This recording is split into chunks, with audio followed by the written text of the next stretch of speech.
Assalamu alaikum, good afternoon. Wish you a very pleasant evening. This is the final session that will be focusing on some final discussions. We have three speakers who have valuable and historical experiences in the past and at the present time about the issues of transformation from violence to construction, or from violence to ambiguity of choices, as is the Palestinian choice. We will begin with Ronnie Kasrils. He will be, like all the other speakers, will have 20 minutes, after which there will be questions and answers and a discussion for anyone who wants to take part in it. Ronnie has a basic experience in the African National Congress, and consequently he's one of the founders of the military wing. He doesn't look like being from military wing. Time changes people, but he was at the time the founder of the armed military wing of ANC in 1961. He went into military operations and then became a military commander in the secret formations of the African Conference. He was prosecuted and he had to run away and leave the South Africa to leave the country, and after 27 years also went back to the country, also secretly, and then things developed to reach negotiations about transformation from apartheid to another state of things that he will be speaking about. And with the fall and end of apartheid, Ronnie will be Assistant Minister of Defense.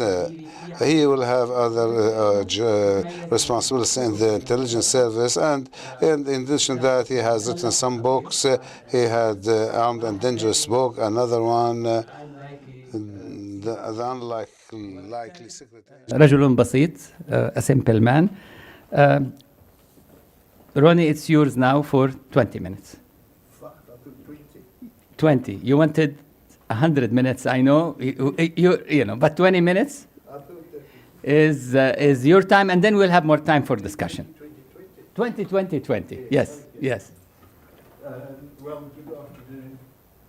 Again, good afternoon, friends, comrades, and a big thank you to Omar for the invitation to this wonderful center. Right, so let me commence, well, first saying to you, one is rather in awe here, Omar, no matter how battle-hardened one might be as a so-called terrorist in the eyes of the apartheid ruling class and their friends in the West, it's seldom that we have the privilege and the honor to meet with so many subversives, armed fighters and the like. And it's really tribute to what you've done here in bringing us together. And of course it's been fascinating listening to each other, covering this broad range of movements, struggles, and so on.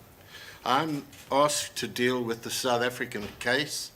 We have had young Tula Simpson, you heard him this morning, and Naim Gina presenting, and thank you to Tula because he's saving me from having to get into all the detail of the negotiating process itself. And I'm really aiming to address the issue of why a movement such as the ANC had turned to take up arms in 1961. It's an organization that was created in 1912, the oldest organization in Africa, political organization of Africa. And for those almost 50 years, it absolutely stuck to the path of non-violent protest, methods of struggle, started off quite moderately in the earlier days, and then in terms of alliance with the Communist Party and other groups, and with African black people of South Africa becoming more and more industrialized into the factories and so on, creating trade unions in struggle against the colonial racists who were there for 3 centuries, the Dutch and then the British, and with what we know as apartheid, Afrikaner nationalism, taking racism, race exploitation and oppression to a further degree than had happened before under a very ruthless system. So let me really start by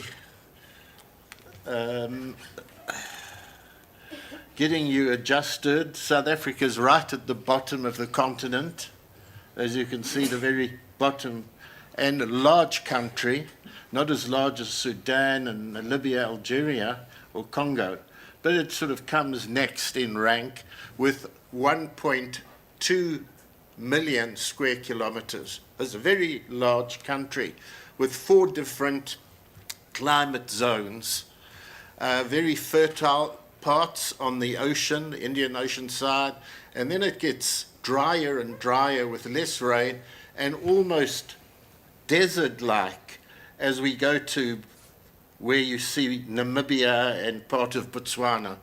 No impenetrable forests or swamps.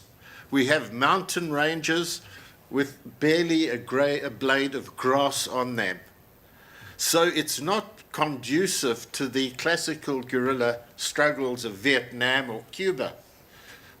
Part of it similar to the Middle East, but that's in the middle part going west. The rest of the country, developed cities and vegetation, rivers and the like. Next, I want to play Quizmaster here. And in being a quizmaster for you, okay, that's a closer look at the southern African region, south of the equator. And those countries from Angola, Tanzania, Mozambique, Zambia, Zimbabwe were very important to us in terms of developing our rear bases, acquiring weapons, mainly from the Soviet Union, by the way, and training camps.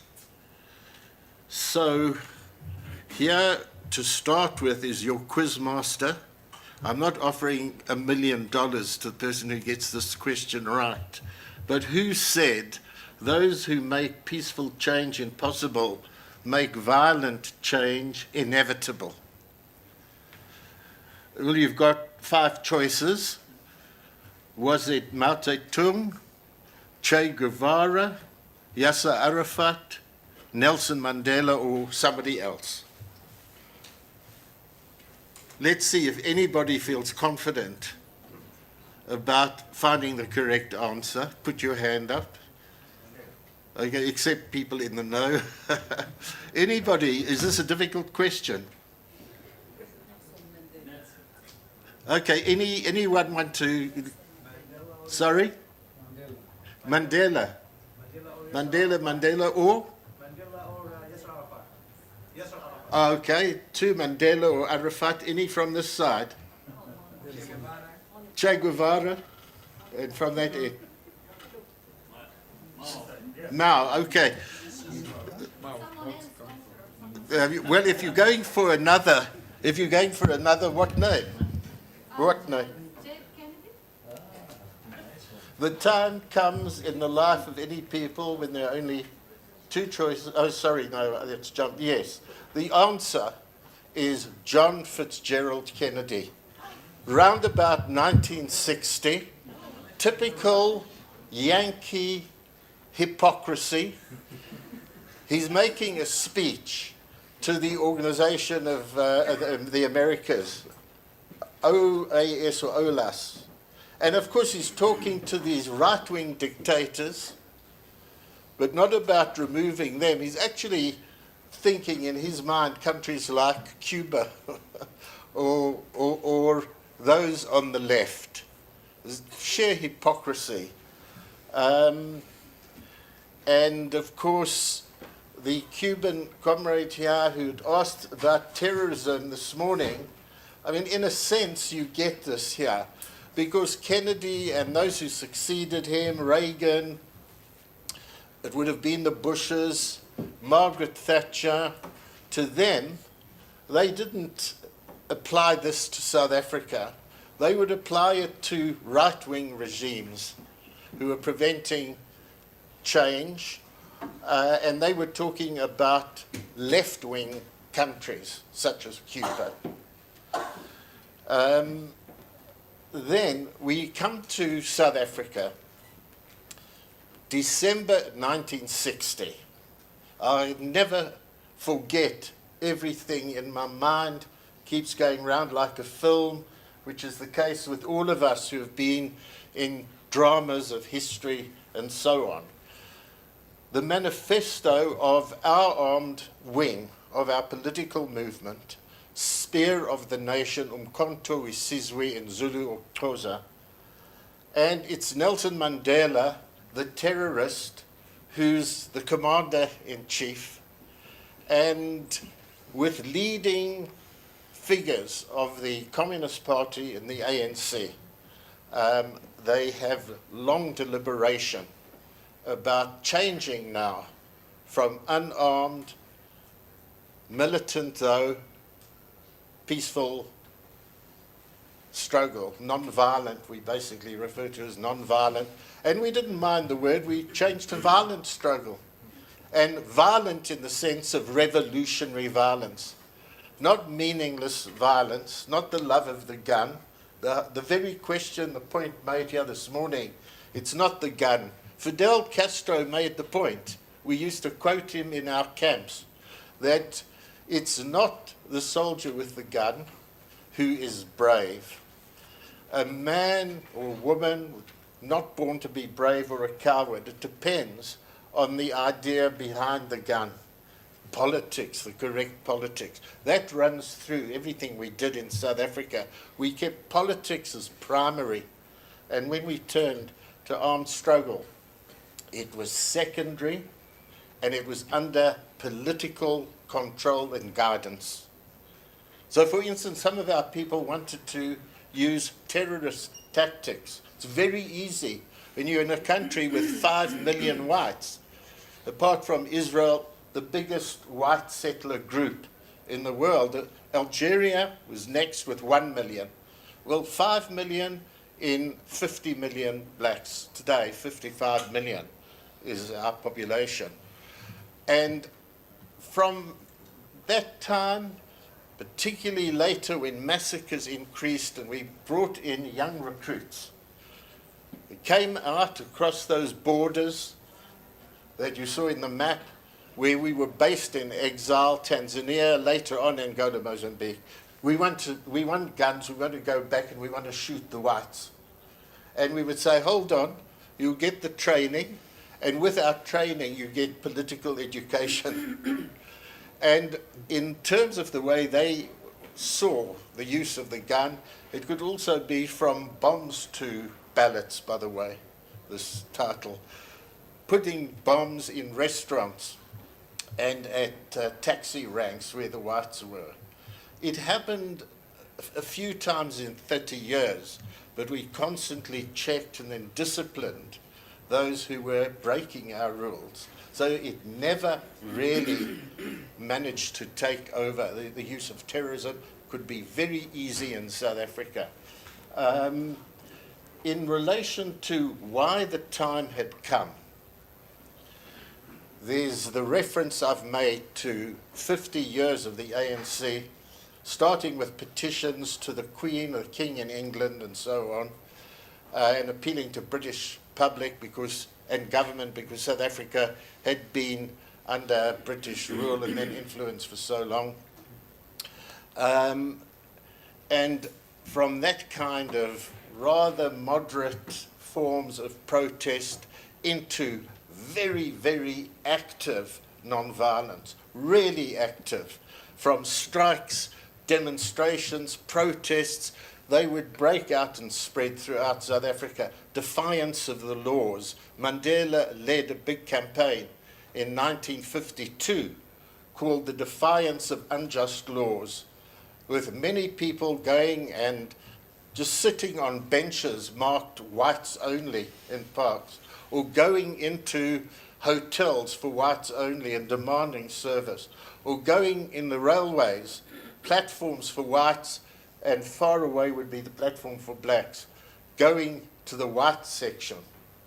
So the prisons became filled with people breaking the laws. And then they came with such repressive legislation where you wouldn't simply go to jail for 3 months or 10 months for breaking a law like sitting on a park bench for whites. Simple, it's nothing. But it challenged white supremacy. And they brought in very stiff penalties, like 10 years hard labor. And the movement didn't want to send people in for these kind of acts for so long. But as the struggle reached higher and higher levels of challenge and resistance throughout the 50s, so the regime reacted with more and more repression until in March of 1960, there was a major massacre of protesters. 69 were killed by the police, point-blank range, and another 200 running away were injured very badly, women, men, children. At that point in time, the government ruled that the ANC would become an outlaw organization. The Communist Party was already outlawed, and other smaller groups, liberation groups. People were banned, banished, restricted, put in jail, and we were really incredibly harmed. It was in the aftermath then of a state of emergency where you couldn't do anything, you couldn't go out on the street and protest, where the leadership said that there was no longer any possibility of peaceful change. All avenues had been blocked. Basically coming to the Kennedy point that when peaceful change is impossible, revolutionary change is inevitable. Yes, JFK, thank you for teaching people in the world, then and now, that when you can't make change peacefully, then it is a right to make change against tyranny, against invasion, against injustice, against being banned and outlawed. All this range of reasons why people from antiquity were rising up against slave owners, feudal lords, and later in the modern period, these dictators or the invaders, the supplanters of people's land, such as the situation and plight of the Palestinians, and so on. And that was the battle call on the night that we carried out our first wave of sabotage bombings throughout South Africa. And I had the privilege of being a leader of a particular unit in a place called Durban. So as part of that, and we then developed further the question of the use of arms. The manifesto was pasted up all over the country on lampposts, etc., and in leaflet form, because everything that we did was the word goes with the deed to explain to people, and the power of the pen and the power of the sword.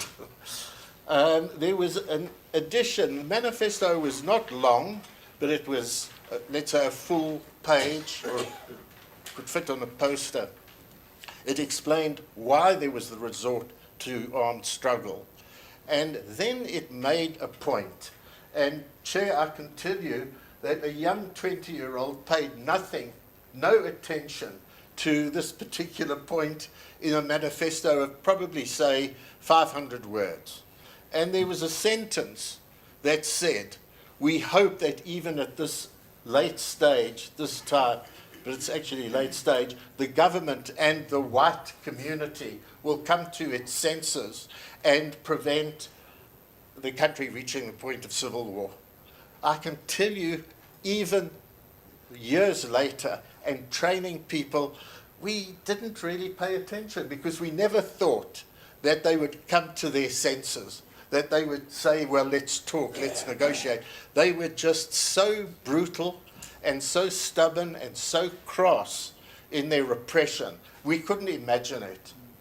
The Boers, that's the name for Afrikaners, means farmers in Afrikaans, were very, very stubborn and filled with race hate and so on.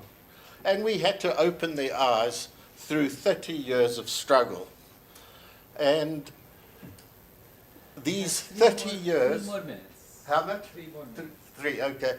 The forms of struggle were very varied. It was never just the gun.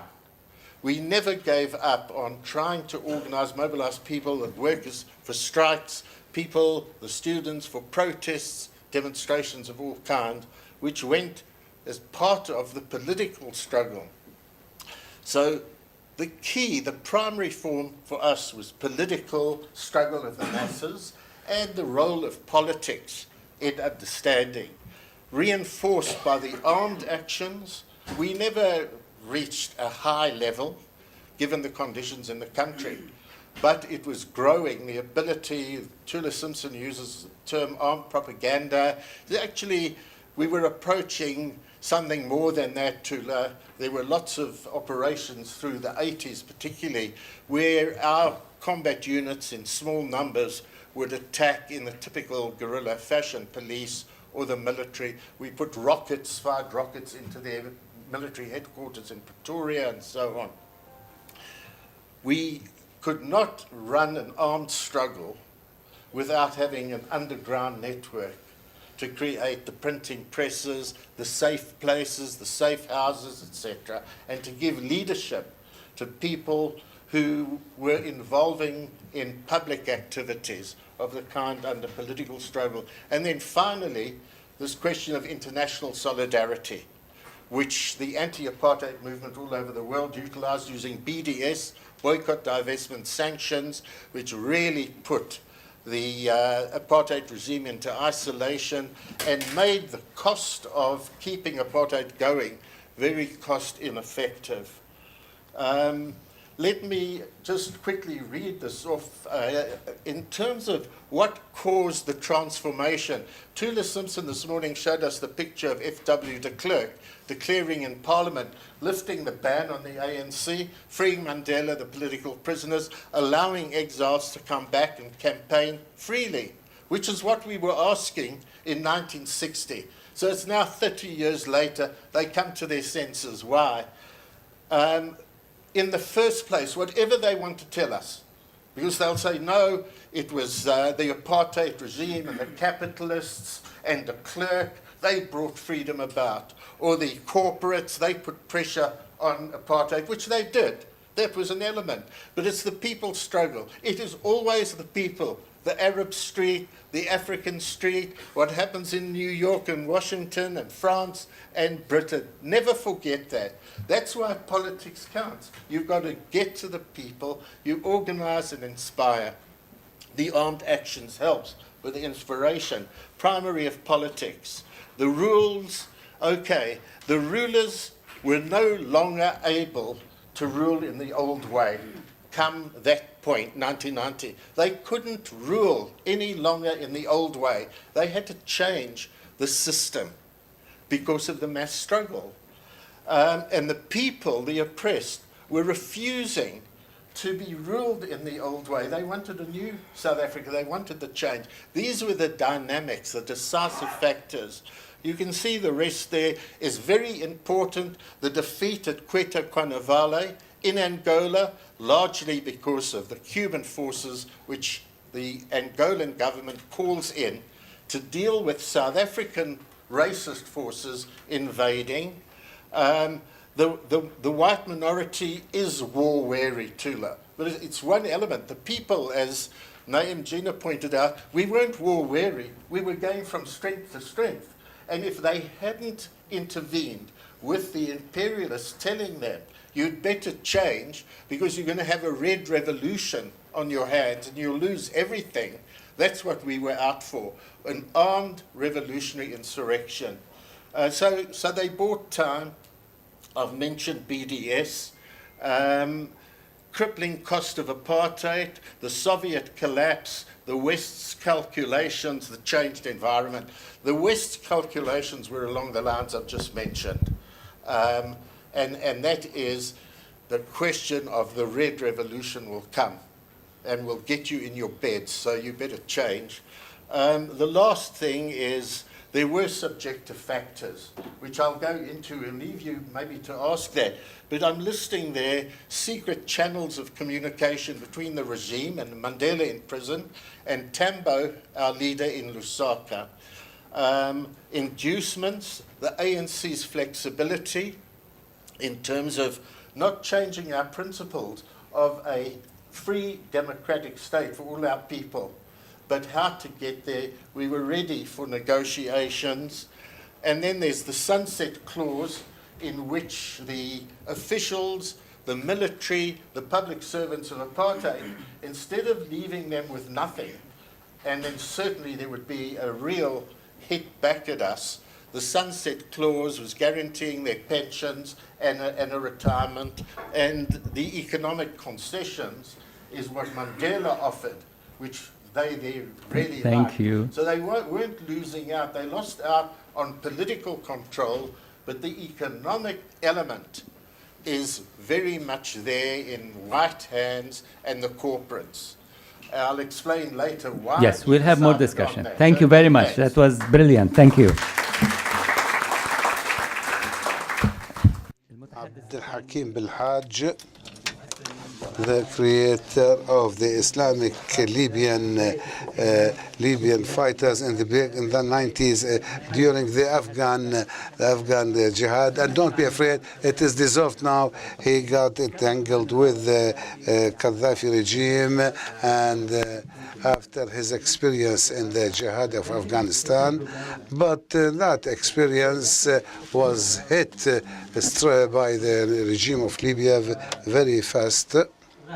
And he had to leave Libya and move to different countries. He was arrested in Malaysia by intervention from American and British intelligence, which led to interrogating him, then extraditing him to Libya, where he was imprisoned for 7 years during the Gaddafi regime.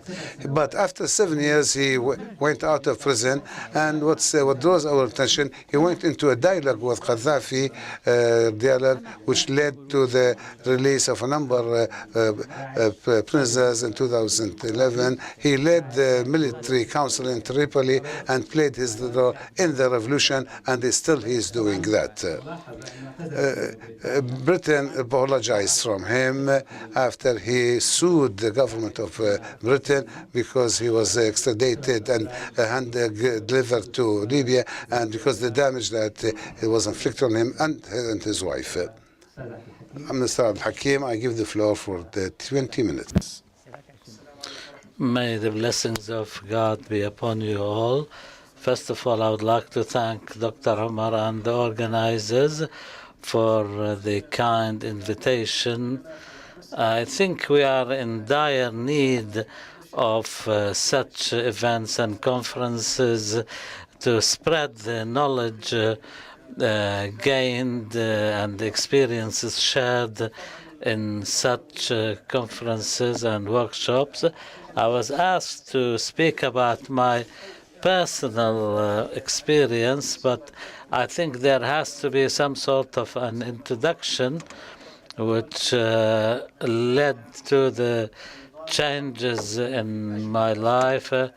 And in the struggle I was part of against a dictatorial regime, a totalitarian regime that its evils did not spare its own people or the people abroad.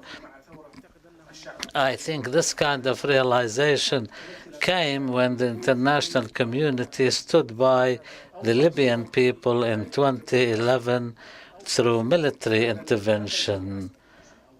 This description, I think we are in need of mentioning an important stage. What we are talking about here is one of the laws of the universe that do not allow a human being to live in isolation from his surroundings and not to have a sort of a message or a principle or a vision.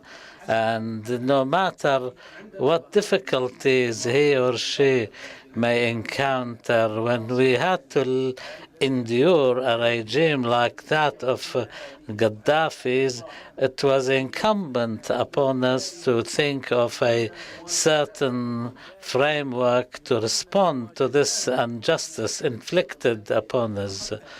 And this is an important point. I would like to clarify that anybody who is linked to any Islamic groups or have an Islamic inclination and ideology are under suspicion. But going back to al-Gaddafi's era, al-Gaddafi was engaged in terrorism, and unfortunately, though, more often than not, the victim when the opponents of a certain party unite, the attack becomes more vicious. I go back to what I was saying earlier. We had to find for ourselves a framework of working within, or a context to work in. The first time I joined an underground secret organization was in 1987 when I was a student at the engineering college in a setting much similar to this, and after I was 18 years of age, no more. After that lecture, when I met a colleague, and I immediately after that joined this organization. People may say this was too young an age for anybody to be involved and engaged in political activism at such a young age. But people who know what the Libyan people had to endure, all the oppression practiced by the Gaddafi regime, made it incumbent upon anybody who is able-bodied and willing to work for achieving this objective of ridding the country of that regime. We are talking about a certain ideology, and since 9/11 onwards, and a new classification has emerged that anybody who joined or was affiliated with or supported any organization of political Islam is immediately classified and labeled as part and parcel of Al-Qaeda or its affiliates. When the CIA kidnapped me and I went through a process of rendition and was handed over to Al-Gaddafi regime, I faced this accusation time and again, although our struggle was exclusively directed at the Gaddafi regime. Another important point is we were calling for freedom. Nobody should come to us and say, you're trying to play around with the semantics. Liberty or freedom is a basic Islamic tenet. a Muslim person, unless he or she was free, then he or she will be under no obligation to perform any religious duty, because you need that freedom to practice out of your own will and voluntarily this kind of practices. At that time, the ones who started this secret organization was that they were characterized by being university students. Our objective was to rid the country and to deliver our country from that regime. We started talking about our common grievances and concerns and how we should get rid of the Gaddafi regime. Since and right from the very early stages, we started thinking of the means that we should acquire to do some sort of a military action, though be it at a very limited level. Of course, we started by spreading around pamphlets and leaflets here and there, writings on the wall, graffiti, etc. After joining this group came the jihad in Afghanistan, and there was what I can call a very strong motive, and that is the iron fist with which the regime was ruling the country. We were not allowed to speak, let alone do anything, unless it meets the approval of the regime. In these circumstances came the question of the jihad in Afghanistan. And here I want to allude to a very important point, and that is we remember that many of the official organizations, like the Supreme Committee for Religious Scholars in the Kingdom of Saudi Arabia, and their fatwas or edicts were to the effect that jihad was a duty, religious duty, and you can engage in jihad without having to gain the approval of your parents, which is a condition in the defensive jihad, or offensive jihad, rather. And of course, the organization had to have an ideology around which people can gather and rally around. We were not leftists, we were not communists. What united us, and the common denominator in our action, was the mosque. That what characterized us were a group of young men who were religiously inclined,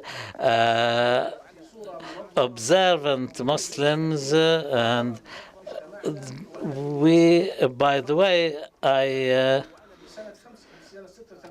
1986, I used to own a handgun, a pistol. I took it with me once to the meeting of the cell that I was part of. We organized ourselves in secret cells of not more than 5 people. I took my pistol with the hope of carrying it with me, in the hope that Gaddafi may visit the university, then I can put a bullet into him and rid the country of his evils. When the call came to jihad in Afghanistan, we left our country to take part in the jihad, and there were some 200 of us from Libya. That stage was the second stage in the development of our group, when we had the opportunity for the first time to reorganize ourselves in a structural way when we found the ripe environment for taking part practically in the. I took part in the battles myself in the war and was wounded twice. This was an opportunity for us.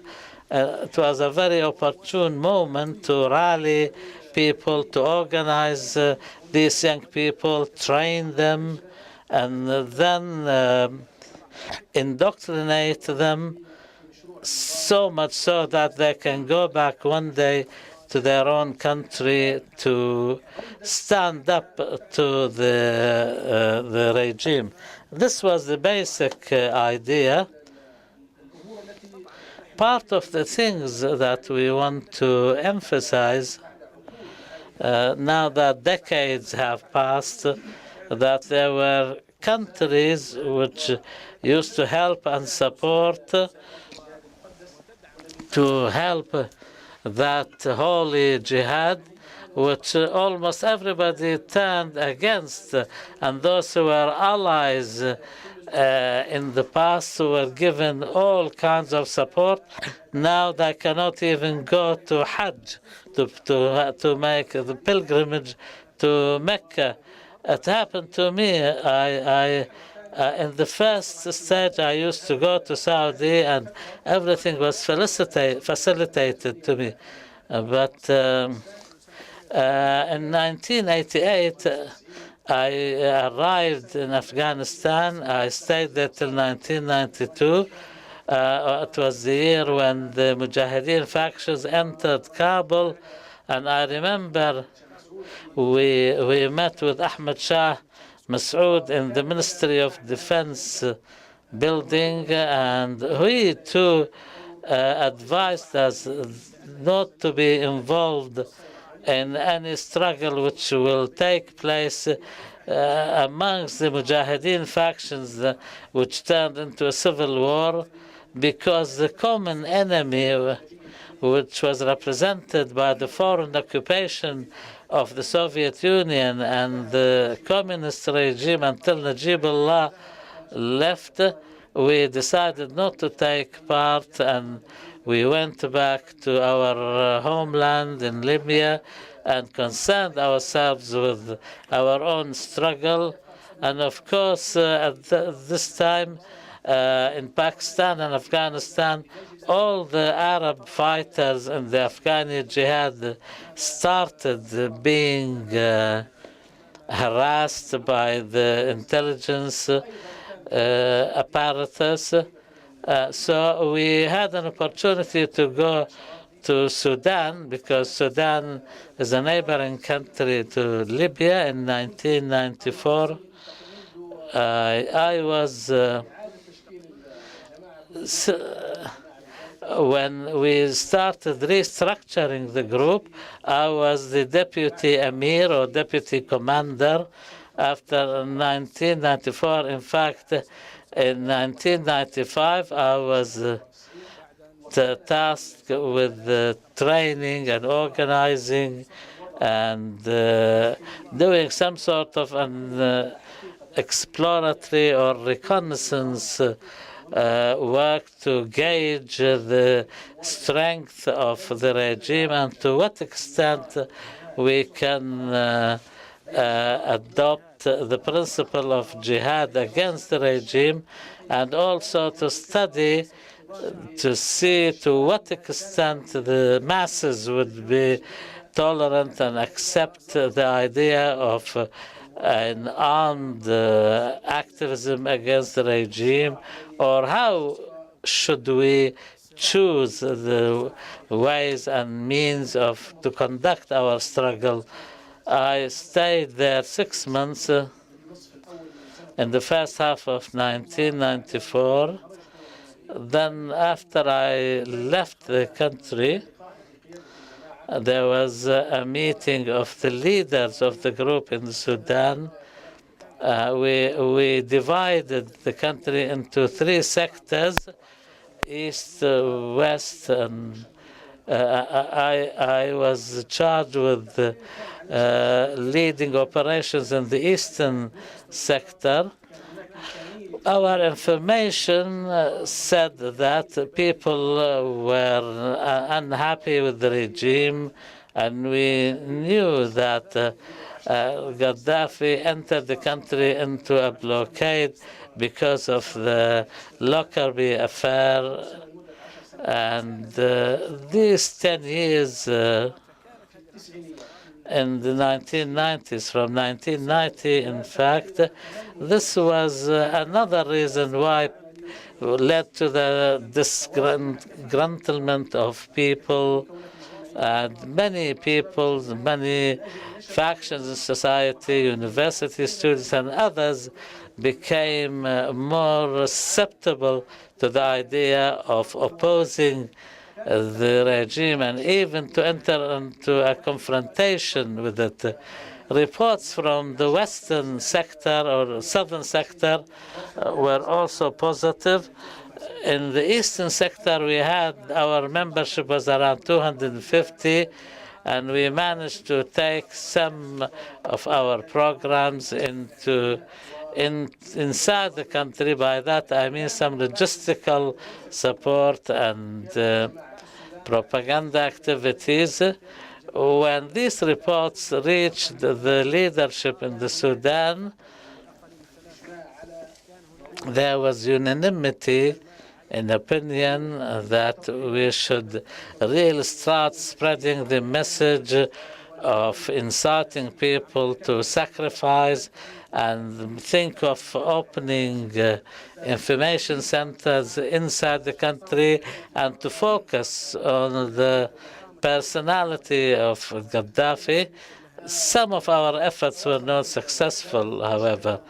After that, in 1995, we were discovered by the security forces. The regime had a very wide-ranging clampdown, and hundreds of our young men were imprisoned. In 1995, al-Gaddafi committed a heinous crime when the summary execution of 1,500 people in the Muslim prison took place. And this led the regime to open dialogue with. In 1995, the organization was discovered, and we were all hunted by the regime. The remnants of the group outside started in 1995 to start what I can call a revision of our.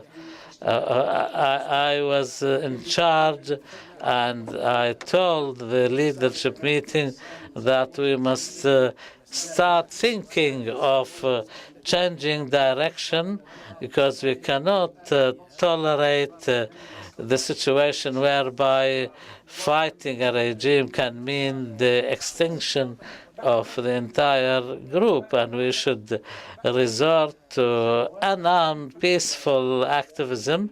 Years later, the CIA kidnapped me, and I was renditioned to the Libyan authorities. And when I was in the hands of the Libyan intelligence officers, in fact, after 1 month, they approached me by suggesting that we should engage in a dialogue, and it seems that the Gaddafi started dealing with this issue. He dealt with the Lockerbie affair and paid billions, and he dealt with the discotheque in Berlin, and also he dealt with the issue of the French aircraft which was shot down over the desert. All these efforts cannot be described by anything else but terrorist acts that the regime committed. And this became apparent as a result of these events, that the regime itself began to feel the pinch and had a taste of its own medicine. They realized what they have done, and people in the international community were in agreement that This was a rogue regime and was engaged in violence and terrorism, not only against its own people, but the international community too.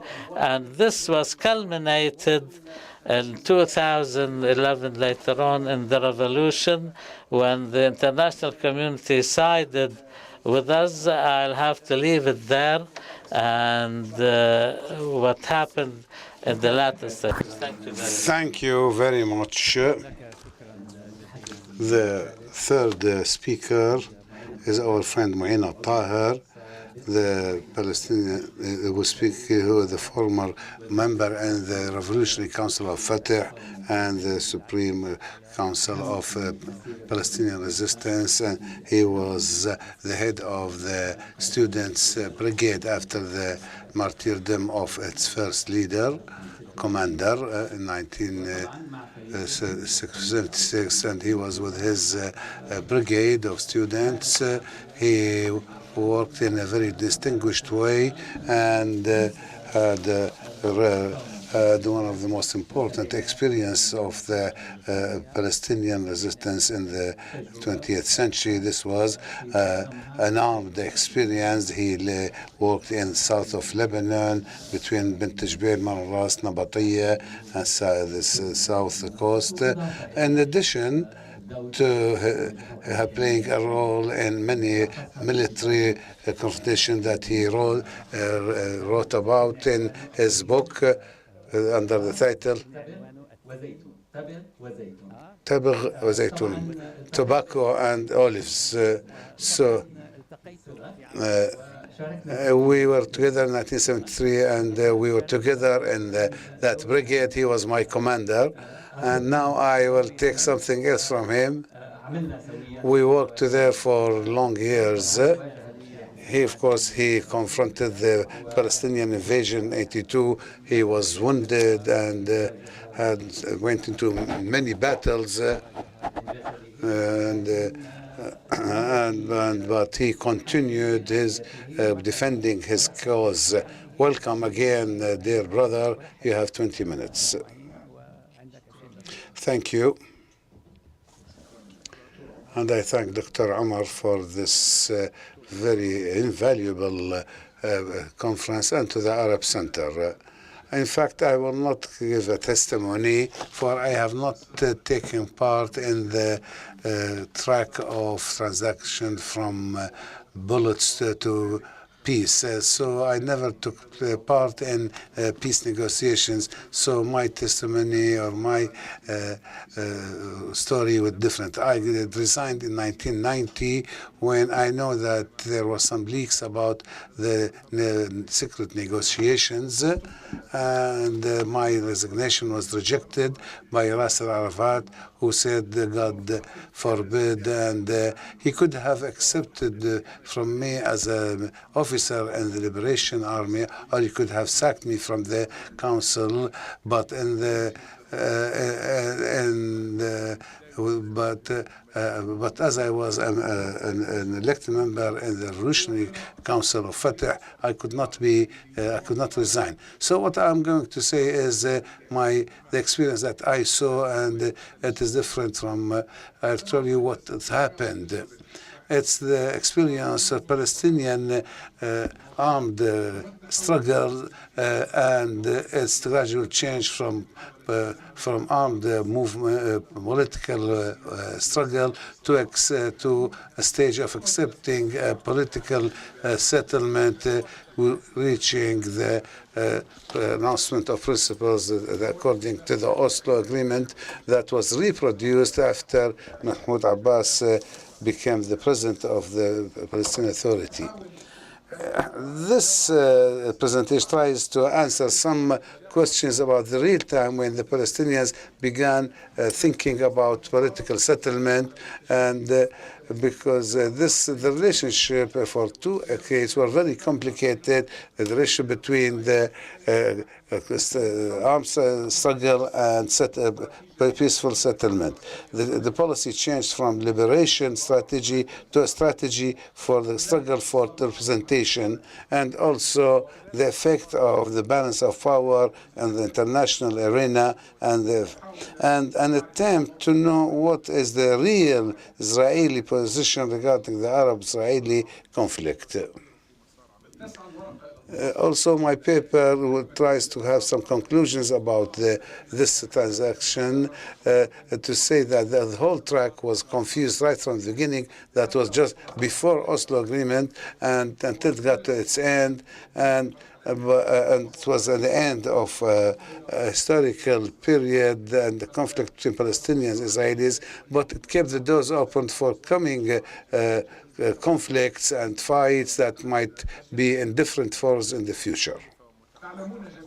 As you all know, that 1948 war ended up with what is called the setback and Nakba, where many Palestinians lost their houses and lost their political entity, and so the president of Palestine, the state of Palestine, died the day it was born, and the army of sacred jihad was disarmed right after its creation, and the same also applies to the Arabs and the Salvation Army in Gaza. The Palestinian cause has always been used in the different Arab countries for their own purposes, and the international arena had always seen many decisions, initiatives, and agreements about the Palestinian cause in a way that covers all the periods of time, in attempts to find some partial solutions for the Palestinians that disappear as soon as they are discussed and new ones are presented. So the idea of liberation of Palestine has become an obsession for all Palestinian generations, with different ways and strategies.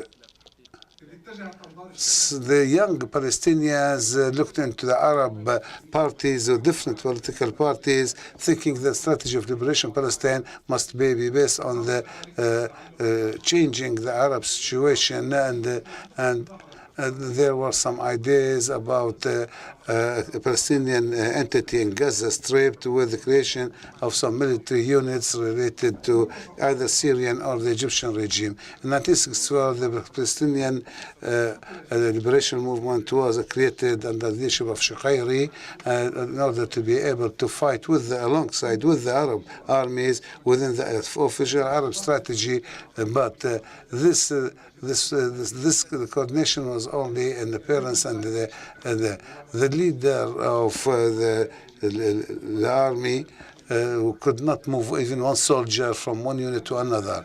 In fact, the instructions from the joint Arab commandment were that he should be sent away from the battlefront, and in fact, there were different kinds of links, and in Gaza, Egypt, Kuwait, Saudi, Qatar, Europe. In Kuwait, there was a meeting for the first cell that created Fatah in 1957, and Fatah's name only appeared in 1959 in the Palestinian magazine, and did not speak about the armed struggle, but focus on the capacities of Palestinians. As for the military capabilities, only began in 1965. At the time, there were some different beginnings taking place within the Arab Ba'ath Party and the Arab nationalists. And the June war, despite the imbalance of power between the Palestinians, the Arabs, and the Israelis, there were a lot of creation of different Palestinian groups, and the strategy adopted armed struggle for a long time with the objective of the liberation of the whole Palestinian territories. So the conditions after the June war helped encourage this tendency, and it was possible to give it that the factions of resistance controlled the liberation movement of Palestine, and in such a way that all the Arab countries recognized them, and Fatah became the official commanders or leaders when it became the leader of the PLO. And some Arab regions, after the defeat, have loosened up their controls on the Palestinians, so some of them could open camps or training camps in some Arab countries. But the 1973, October 1973 war led to big changes in the Palestinian strategy.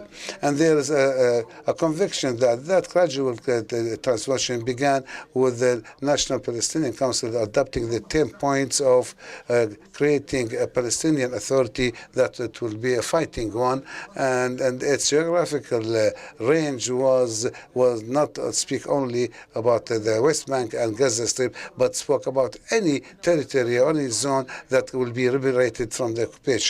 In fact, and one of the leaders of a Palestinian Revolution called for what was called a gradual liberation, and to abandon the old principle of creating a democratic state of Palestine on all this.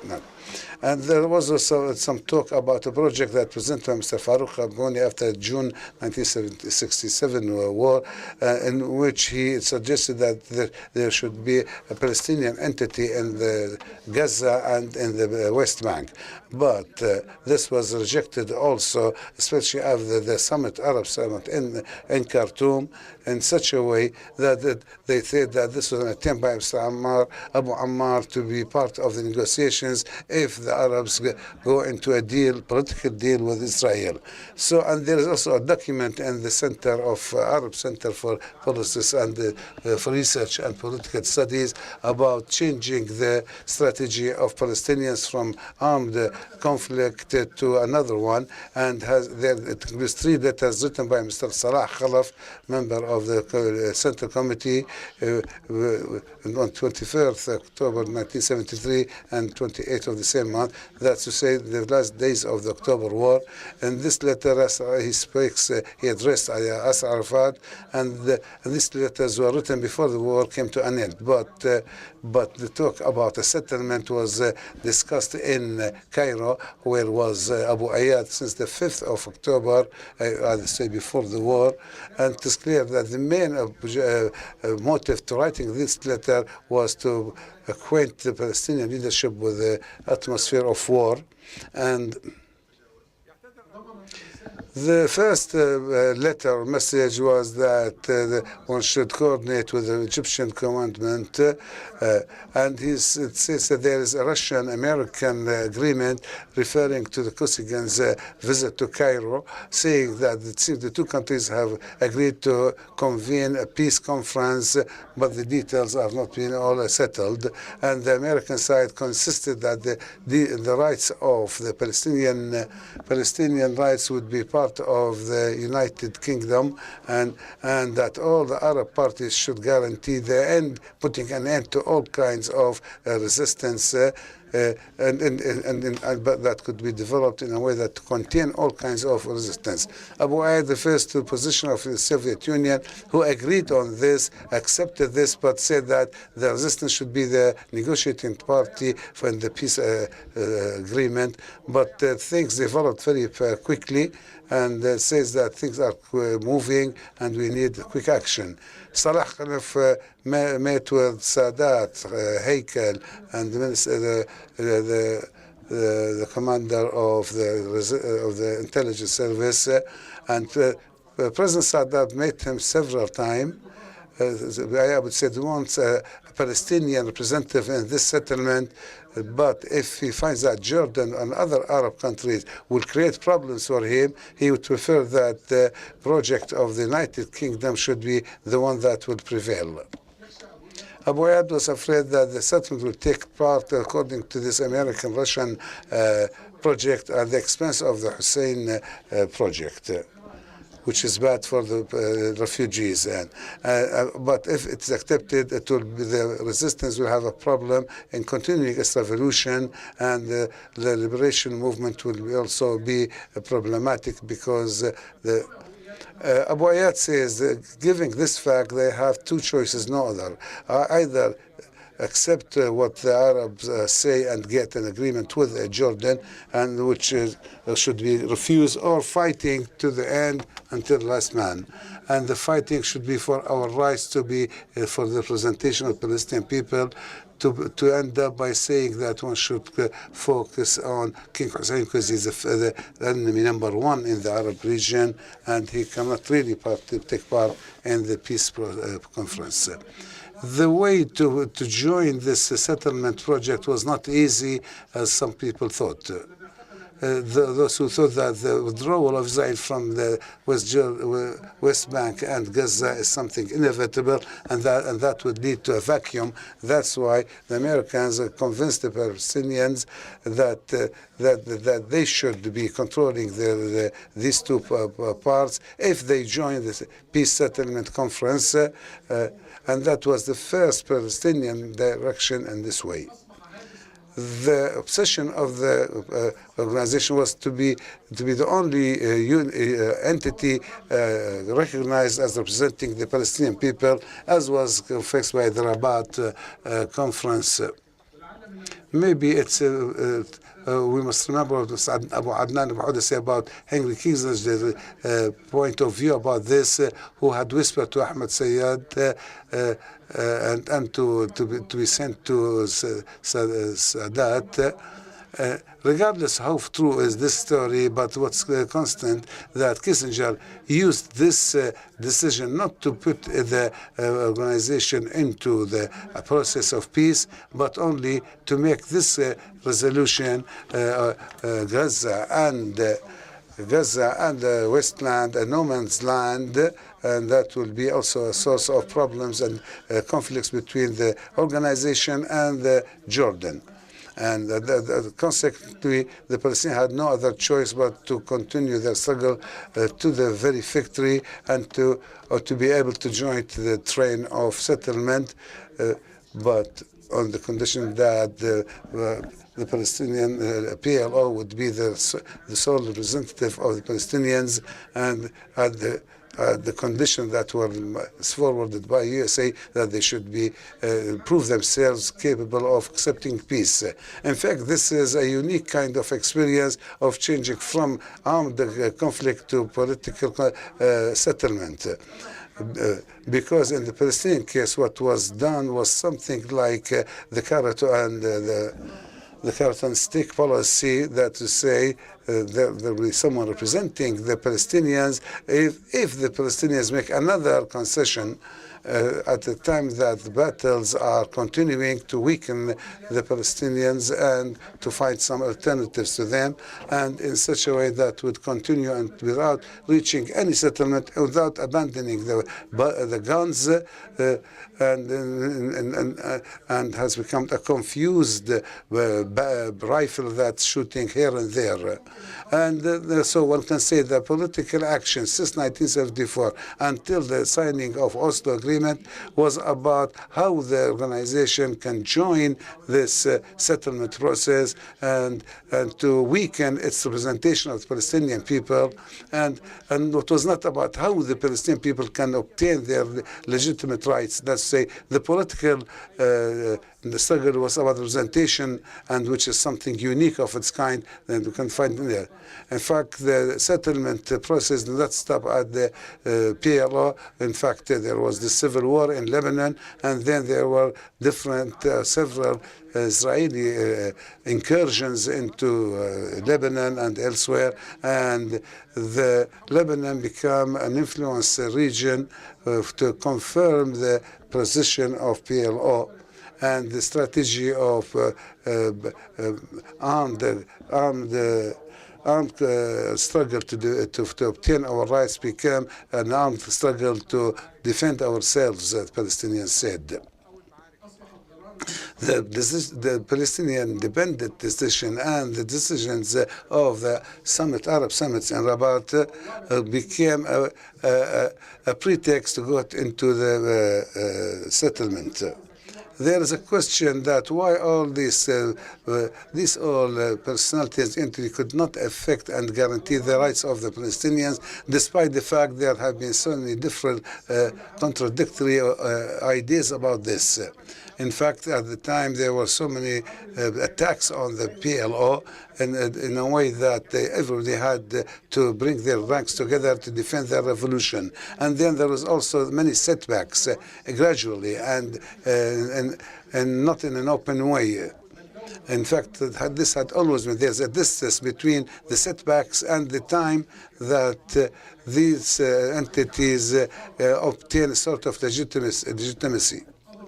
In addition to that, some of the opposition movements were linked to some Arab agendas, and in a way that they changed these slogans of representation and independence of decision of Palestinians in a way that there was no room for any real reform. But the Palestinian leadership could maintain its choice of resistance and at the same time extending a hand for settlement. By the way, the Zionist enemy did not reject any settlement with the PLO, but rejected to have a settlement with King Hussein. The enemy was trying at the time to impose different kinds of suggestions about autonomy without withdrawal from the occupied territories, in addition to the invasion and incursion in Beirut. And after incursion of Beirut, the alliances changed, and the relations between Jordanians and Palestinians developed and advanced to a very big way. But Syria was against such alliance, and because the Syrian, Jordanian, Palestine had always had sort of changed every now and then. The agreement with Palestinians and Jordan came to an end after not being able to agree about the resolution that would be approved by USA. But then there was the first uprising Intifada on the 8th of December 87, and this peaceful uprising has rearranged all the positions, and PLO began again in the center point, and there was this engagement with the Western Bank from West Bank from Jordan. And then came 1988 in the Algerian conference that decided that Palestinian state should be created on the Palestinian territories on the borders of 1967. And then things changed, especially after the two Gulf Wars, and there was a new strategic situation in a way that USA began to give promises in Madrid, and the PLO was represented by the Palestinian-Jordanian joint delegation.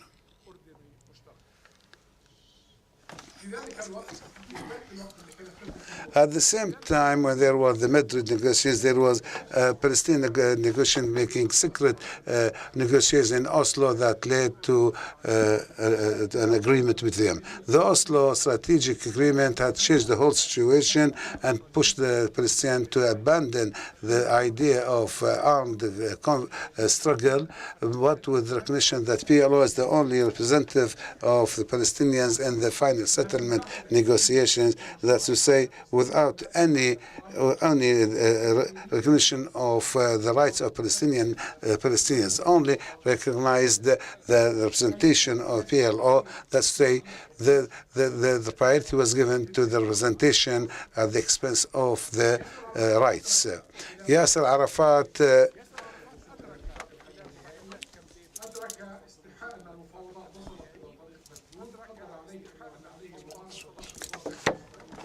لحملها على قبول الحد الأدنى.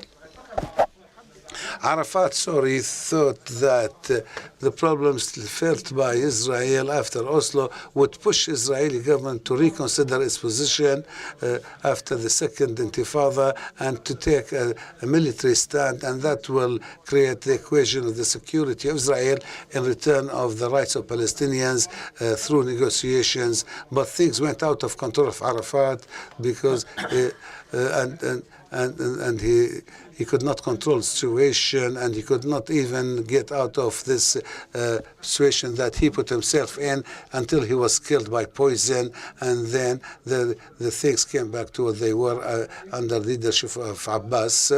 And the summary is that the Oslo agreement failed before it, right after its signing, because it could not solve any part of the rights of the Palestinians, and it focused on a transitional autonomy and also neglected the Palestinian diaspora and postponed all the important issues to the negotiation of the final settlement after giving the recognition of Israel's right of existence, and the fact that not even insist on keeping the status quo, but or stopping the settlement, the building of new settlements, and in fact opened the way for Arab countries to normalize their relations with Israel and to abandon their commitments with the Palestinian cause. And Palestinian cause has become the second row instead of being the first row of importance of priorities, and that might lead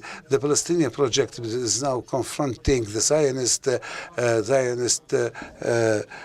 project, which is a project of. Can you, are you following the question? Yeah. شكرا جزيلا. عندي تساؤلات، وبعدين يعني في إطار اللي تحدثت عنه رح أبدأ معك روني. أنت يعني أصبحت بعد ما سقط الأبرتايد وزير، يعني مساعد وزير الدفاع. بالطبع تعاملت مع كل الجنرالات والعسكريين الذين كانوا يعني يضربون بيد من حديد على المعارضين وعلى الثوريين وعلى أصحاب التغيير الساعي لإنهاء الأبرتايد. كيف وقع التحول؟ يعني كيف أقنعتهم بالأساس؟ ماذا قلت لهم؟ ماذا قالوا لك؟ ما هي الوسائل لإنجاز هكذا تحول؟ هل الترجمة وصلت أم تريدني أن أعيد Please. One thing I made sure. But let's be brief, so we can have more than one round. Don't cut me out when you need. Okay. But I can remember when we first started meeting them, and I was a civilian at that point. But I made sure that I had my gun in my belt. We came into a reception area. They were in their headquarters, a dozen generals and staff, so they were about 30, and we were about 8. And we made a joke, which comes from South African history, about an old Boer general from 1838. He went to visit the Zulu king, Dingaan, who was a very fierce warrior, and they had to leave their guns out of the village. And they went in, and they were given some beers, homemade, and food, and they started getting drowsy. And at a certain point, Dingaan shouted to his people, Bulala Amatagati, kill the wizards. And they fell on Peter Tiff and his party, and they wiped them out. So back in Pretoria, we were in that situation, and my chief, the commander of MK, I was military intelligence, he said, we actually feel like Peter Tiff here in Dingaan's kraal. And they burst out laughing.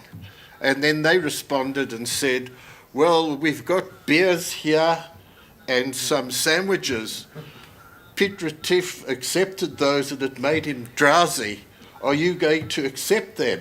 So Joe Modisi looks around, He says, I don't drink beer, where's the whiskey? Bring it on. They like that kind of repertoire. And the thing that we actually learned, it was confidence building, was that military can interact with military.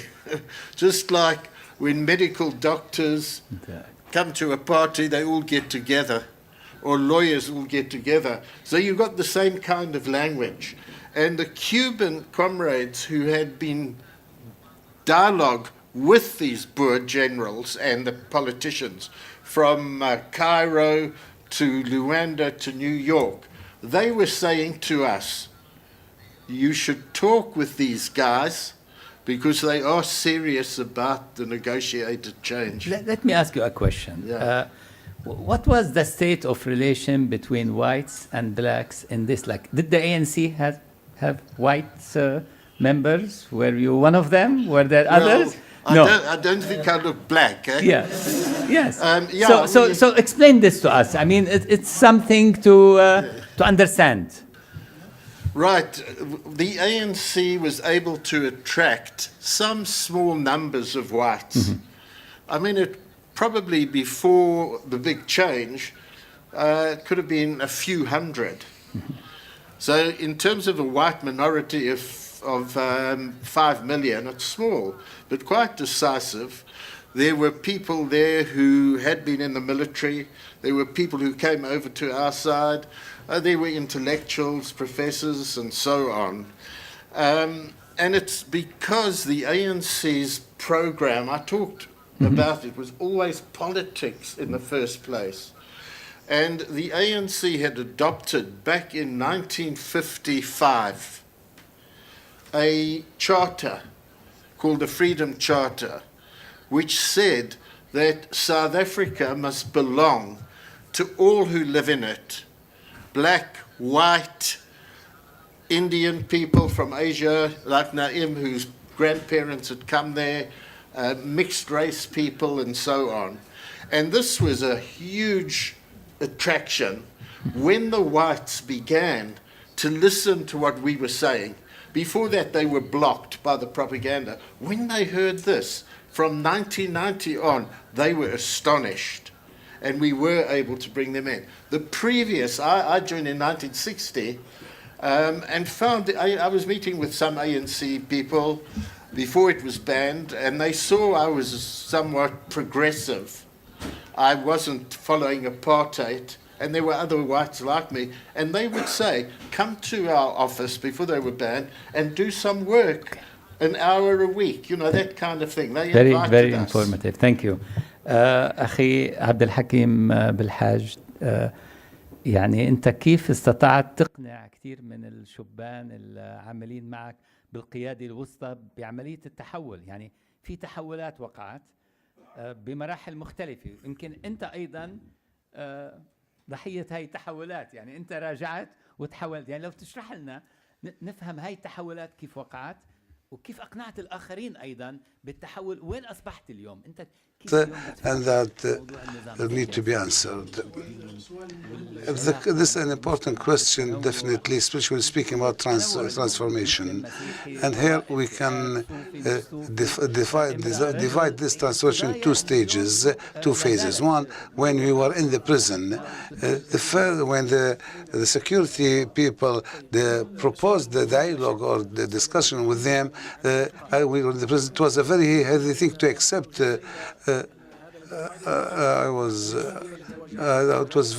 For me, it was, and the one who proposed this was the head of the military intelligence and Mustafa Kusa, the foreign or external intelligence services. So I thought, I was surprised, and I thought they are not taking me so seriously. So I asked to give me some time. If they mean Abdelhakim Belhaj, okay, I can answer now.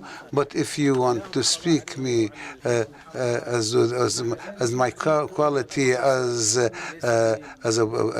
activist, I said I must go first. I must discuss this with my colleagues first. So they said we want to talk to you all, not only with you. I was in an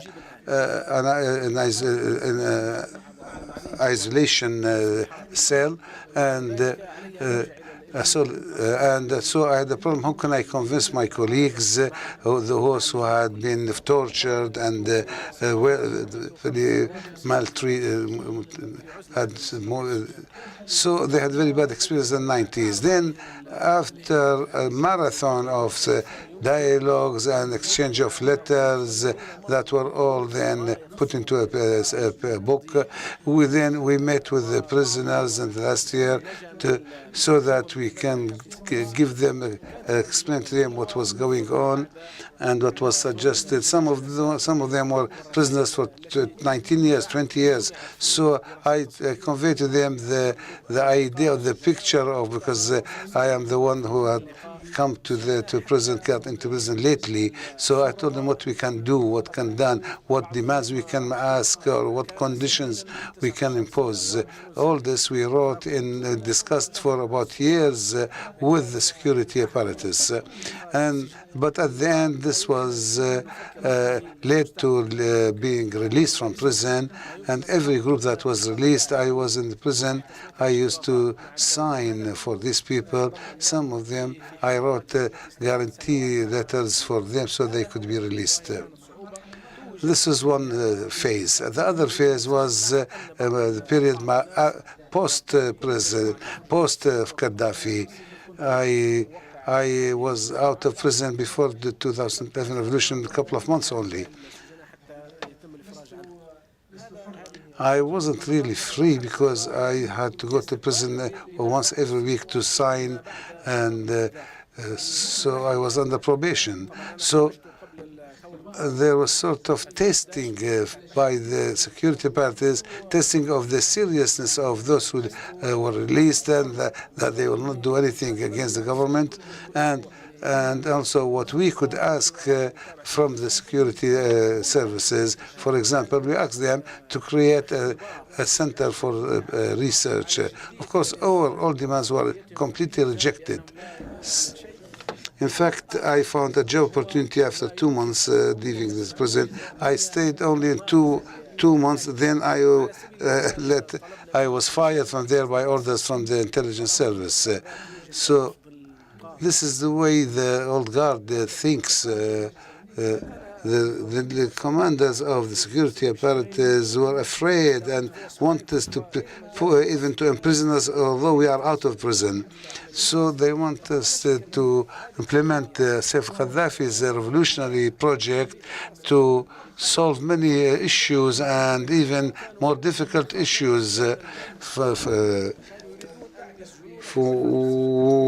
when they confessed the responsibility of the Lockerbie explosion, paid billions of dollars.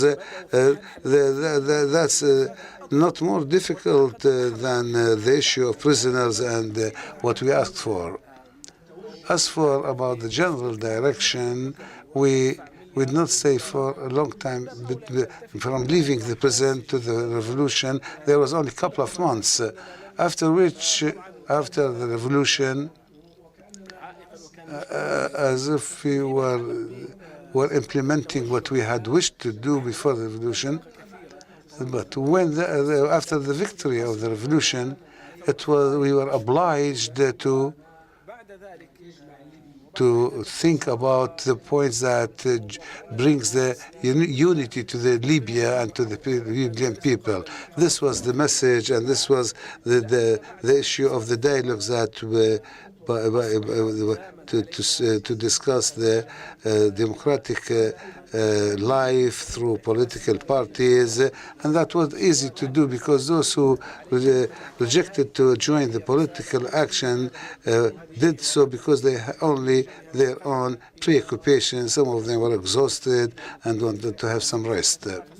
But on the theoretical aspects and the dialogues between the different members of Jama'ah and the leadership, most of the people of the Jama'ah wanted to create an advocacy movement called the Islamic Reform Movement, and some of others joined a political party that I head. So you have now, what is the challenge?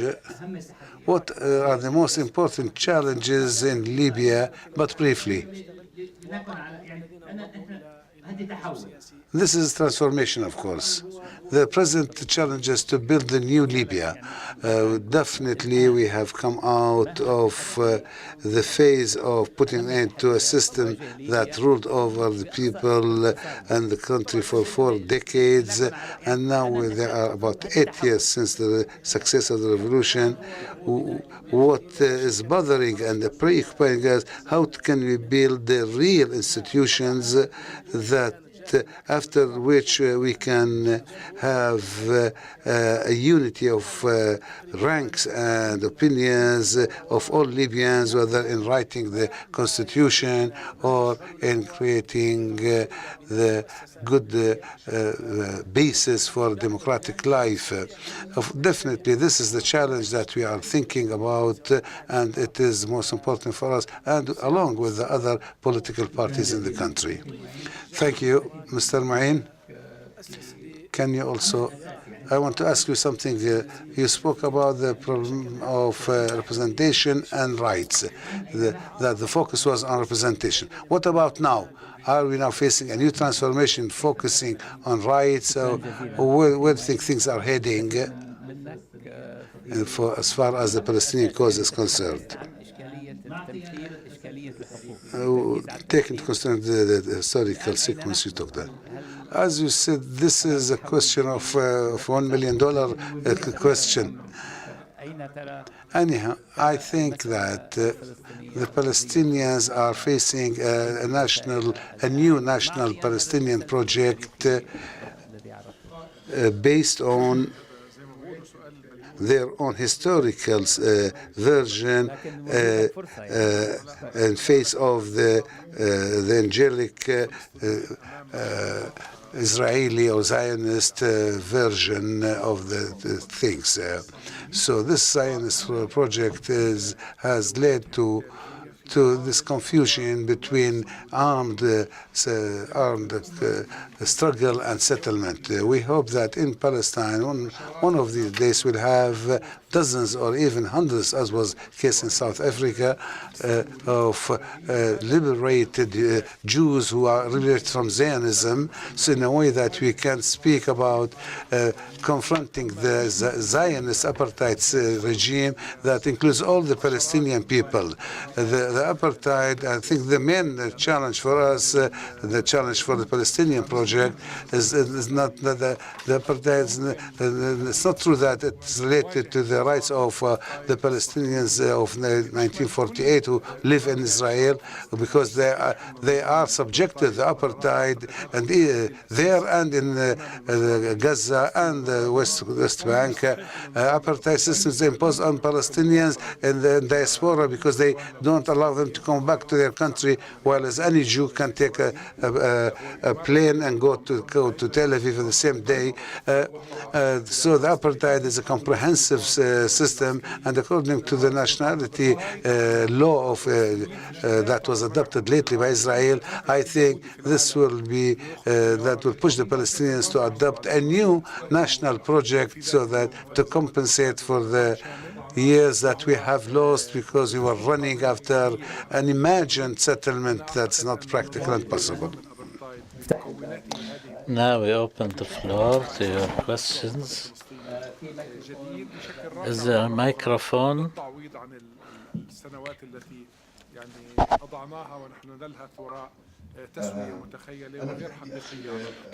I have few questions. My first question to the moderator. I think you gave more time to Mu'in than the other two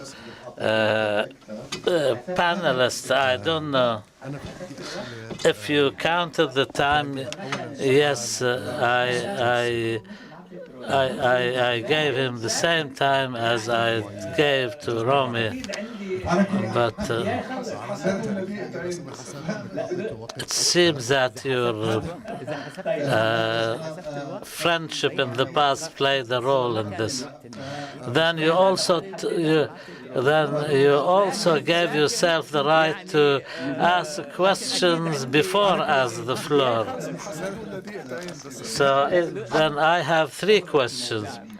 First of all, in the question of Libya, of course, it was a struggle for freedom, but the problem with Islamist armed groups, they base their struggle on a religious text or religious principle, which is more to do not with freedom but with the authority of God.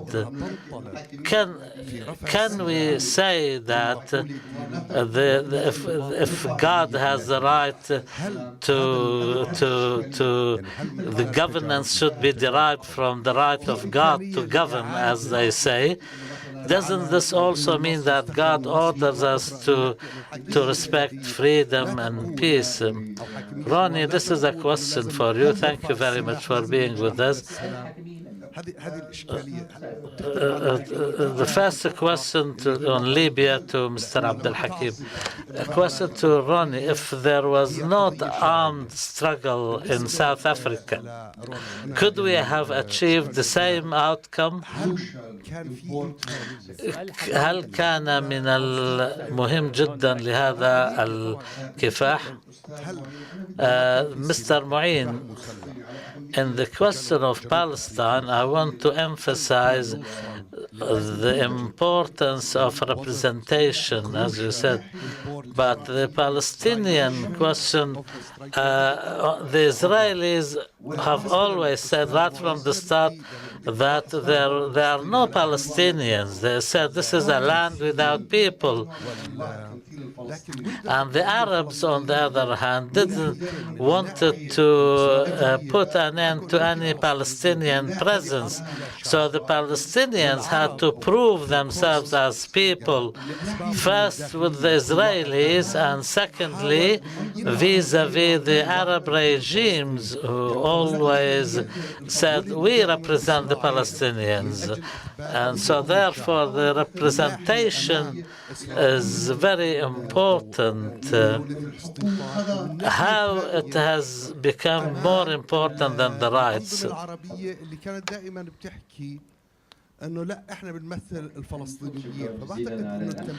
Thank you very much for your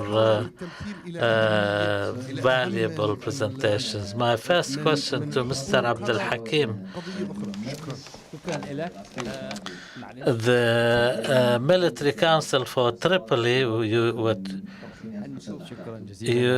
you had more than 20,000 fighters, and was this organization also trying to change into a political party? Can you tell us something about that? Ronnie, shukran jazilan laka. This is a question for you, Ronnie, in English from Dr. Omar. Dr. Omar is asking you a question.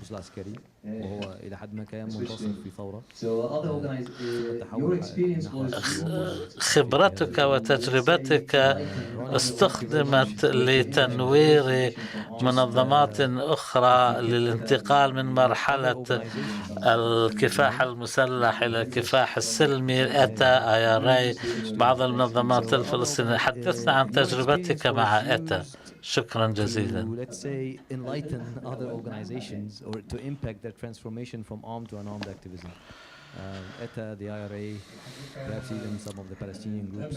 So I hope that Mr. Mu'in Al-Taher to give us his expectations for the future.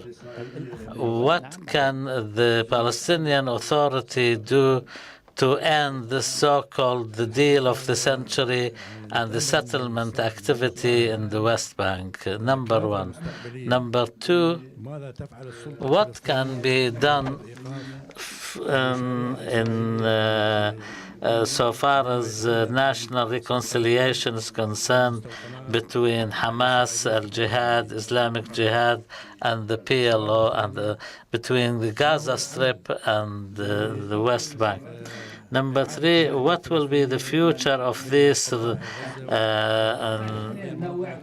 marches for return.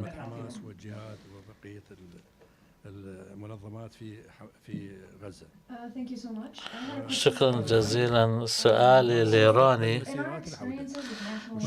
It's in English, Ronnie, you can hear that the question. في خبرتنا دائما عندما تصل حركات التحرر إلى السلطة أنا أعرف أنك معارض لزوما.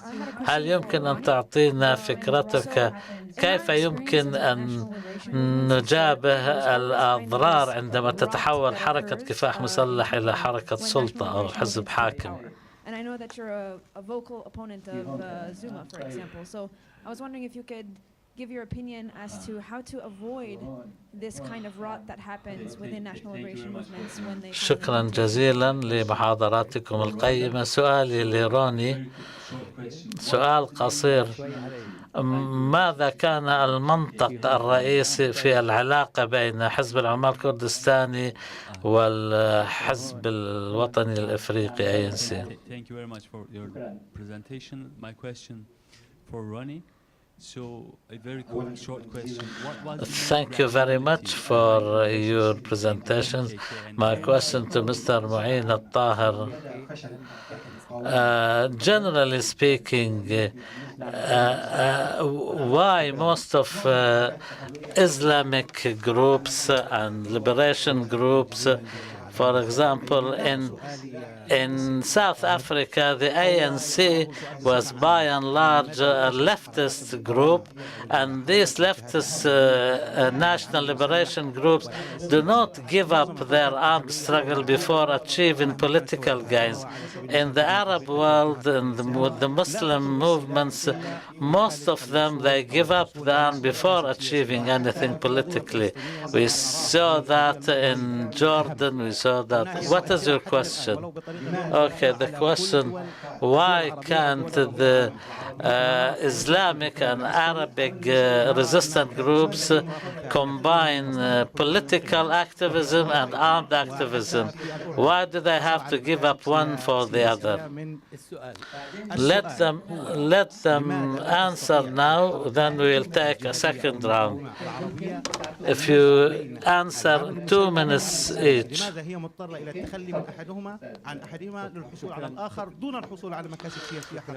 Regarding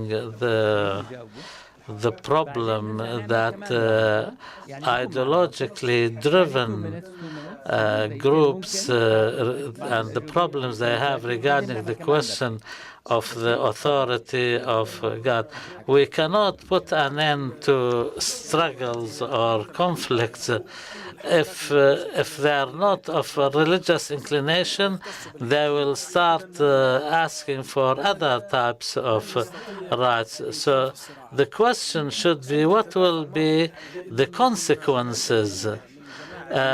To be a legitimate group struggling is not enough. We have to think also of the consequences. If a group presents itself as a religious group, they should present its religious references and interpretations.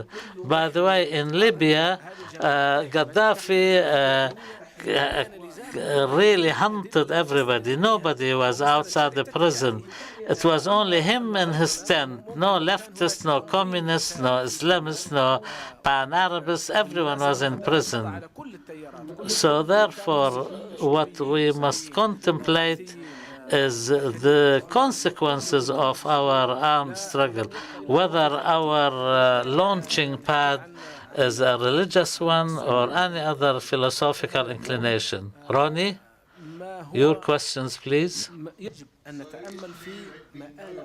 إذا إن لم يكن هناك كفاح مسلح لا أعتقد أننا كنا سنرى التغييرات التي حصلت في العام 1990 إلى 1994 وإن لم يكن حزب. So if there had been no armed struggle, I don't believe we would have seen the change in 1990-94. It would have taken much, much longer if the ANC hadn't been involved in armed struggle. It was a real incredible inspiration for the people, and psychologically, in every sense, huge pressure on the government. What I would think would probably have happened, instead of the majority rule in a unitary state, which was the key goal for us, we would have found that we were having to accept piecemeal aspects, the reformism of the regime. Bantustans would have remained in place, the country would have been divided, there would have been a federal South Africa and not the kind of unitary state that we have. I really believe that. The question of our interaction with the Palestinians and other comrades, ANC held international solidarity very seriously. We benefited from international solidarity and the world BDS movement. And in return, we can see to this day that the international solidarity with the Arab people, with the Cuban people, Palestinians, the question of the Irish and ETA, quite a few of us were engaged at different points in time with assisting in the negotiation processes. I had a role in terms of military aspects with ETA in helping them to make their first sealing of arms. It was my fate that the Spanish Madrid authorities got wind of this, because ETA used what I did in video, and it went ballistic on the BBC. And there I was with one colleague from Sri Lanka, and they were in their masks, you see, and we were having to attest that the weapons they were giving us, which were all broken and useless, but it was symbolic. The Palestinian cause is our cause. Mandela, as everybody knows, said, "We are not free until Palestine's free." And it's an international cause. I am deeply involved in that, and we with the Palestinians, absolutely all the way. The IRA, just one short little anecdote. So I'm there with Jerry Adams and Martin McGuinness, Good Friday Agreement. They're having to convince these real battle-hardened IRA guys, brilliant guerrilla fighters. So they took me one night to the border area in Donegal with the Republic and the Ulster, the Protestant counties, well, not just Protestant. And I had to address a barn full of like 50, 60 really tough guys, balaclava on their heads, these caps, etc., in leather, all eyeing me very suspiciously. Who's this guy, who's come now to convince them to give up their guns? And I sensed this. So I said to them, look, my brothers, comrades, I know what you're thinking, and I want to tell you, for the 30 years of our armed struggle, wherever I was, I had AK-47 under my bed. And that was my baby. And I slept with the AK-47 more times than I'd slept with my wife in that period. And they just laughed and relaxed, and we got into really good discussion. You see, the question of humor, the question I noticed with Frank Pearl yesterday, when he spoke, and we must bring things down to human beings. Frank, when you spoke, I was sitting here, and you talked about the lady, the woman with 3 children, etc. He used a little family. He used a woman and 3 children. It came across in a human way. Very powerful. So we've got to have our theories, our strategies, get also to the human and the picture. human. Absolutely. But there was a question. I'm coming to her. You're coming to that, Yeah, and then sorry, we can conclude. And I will be brief, but that question we all have to face. Once we get to independence or freedom through the stage of whatever, mass political, non-violent action or armed struggle, we've seen this from Asia to Latin America and Africa. What do we do with that freedom? In so many cases, there's a regression. And we are facing that regression in South Africa because of the world global economic policy, neoliberalism, which we made concessions to. That was the Mandela approach. The key thing, I would say, and I'm no longer in the South African Communist Party, but I ascribe to those tenets from Lenin, from Marx. They guide revolution in a scientific way.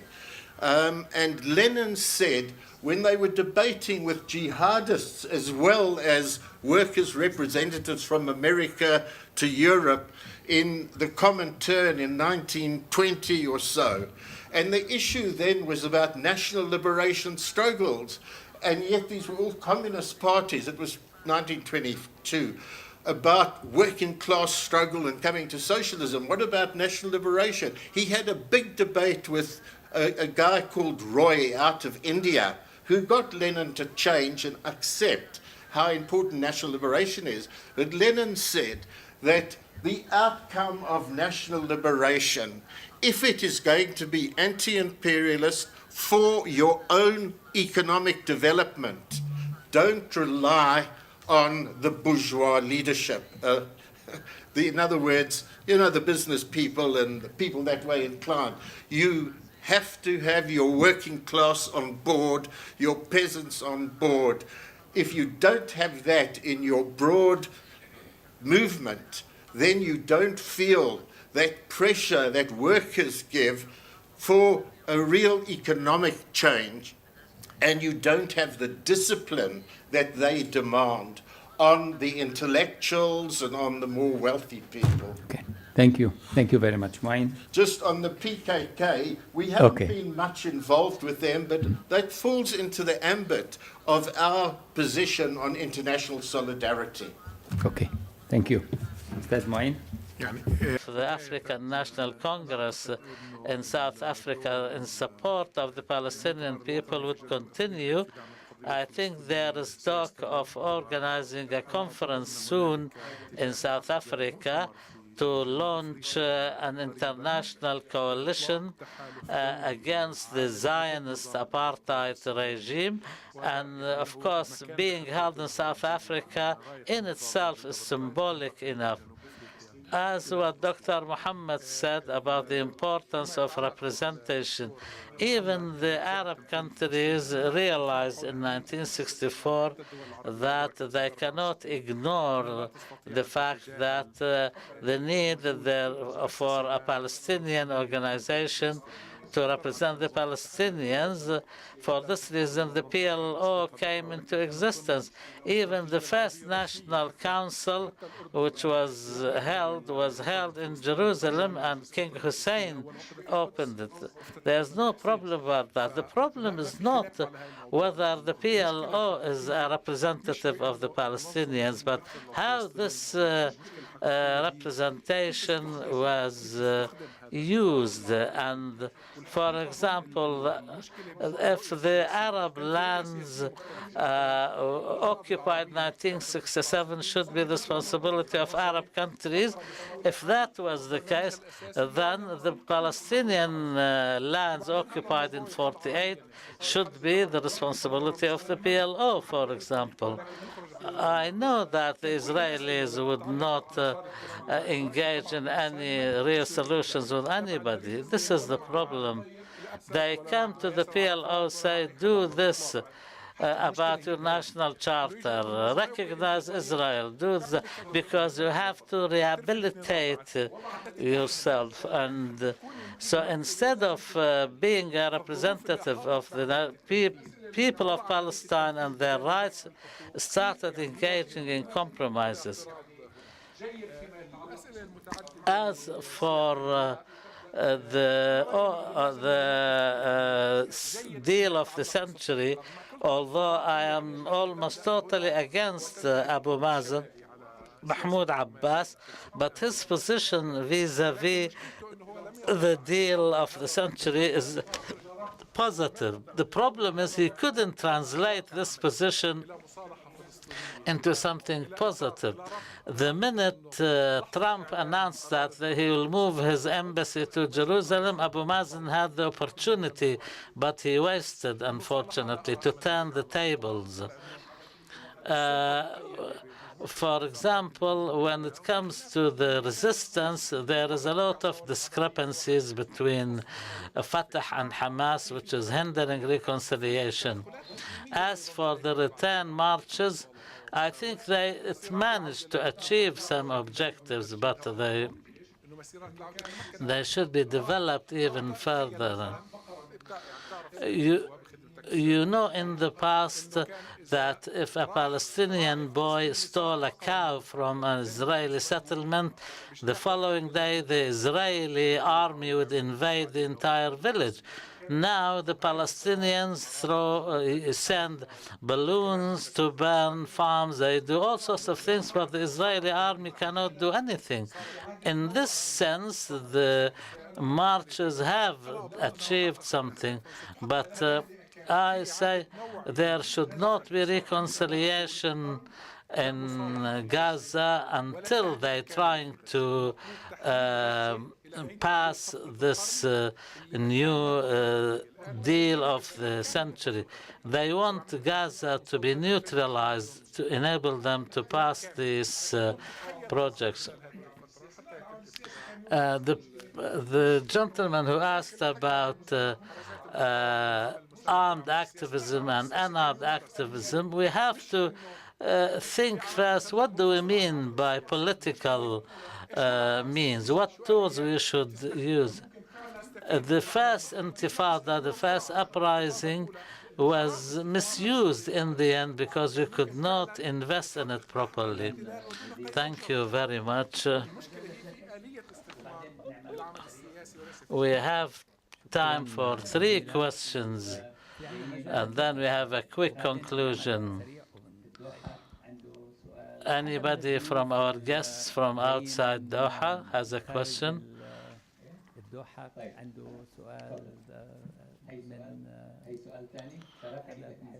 Okay, 2 questions.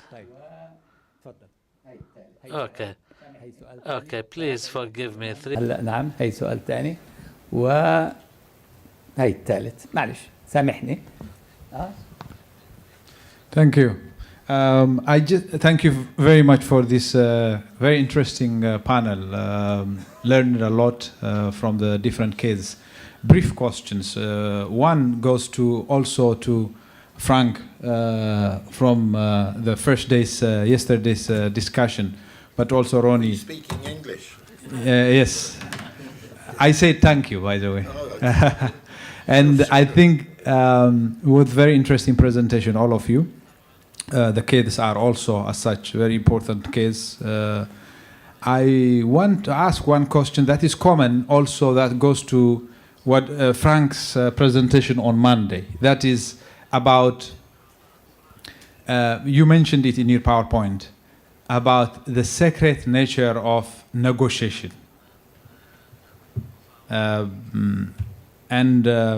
In actual current case of South Sudan mediation, where I serve as the chief strategist, we have a problem of convincing our superiors about the need in the beginning to have this challenge that the leaders of the armed groups and political groups are followers of their constituency. They don't dictate the constituency. They don't lead the constituency. They are not ahead of the constituency. Actually, they are the followers. They are along the constituency. They are afraid that if they are ahead of their constituency to lead them to some kind of negotiation and result, they will be immediately cut off from their constituency followers and they will lose power. Okay, this is the and I thought in the case of apartheid, negotiation with de Klerk government, whether Mandela's approach of first negotiating without even informing some of his colleagues was the right one. And I call it fencing himself from those who can distract him backward. And I think there was discussion about secret arrangement in the beginning and so on, whether you can reflect on that. And I would like also Frank if he can reflect on that. I didn't get a chance last time. The second one on Palestine, Israel. What is the way forward? I mean, for a lay person like me, coming from distance, how do you see it, the way forward in this regard? Had the thoughts, not about the past only, but also the past dictates a lot in the future, but how do you see it in terms of foresight, the future, foresight? What are the thinkings? Thank you very much. Please.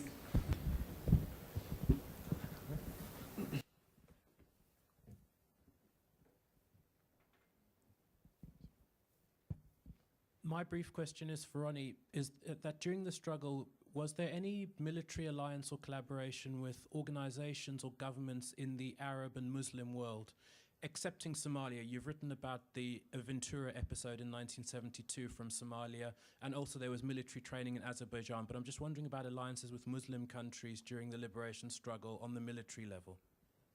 اوكي السؤال كان عندك سؤال وفي الاخ خلص راح اعطيك بس سريعه بعد سؤال سريع هو للأستاذ عبد الحكيم بالحاج. عملية التحول من العمل السياسي المسلح بعد الثورة تحديدا، يعني تعتقد أن التحول هذا بعد الثورة، التحول السريع للعمل السياسي تعتقد أنه كان سريع جدا وكان قبل بناء اللبنات الأساسية في الدولة، يعني قبل ما تضع اللبنات الحقيقية في الدولة تحول بشكل سريع أدى لنتائج عكسية جاءت الثورة المضادة وكذا، لأنك أنت كنت قيادي في الثورة ثم تحولت بشكل سريع قبل ما تأسس مؤسسات. شكرا. آخر سؤال.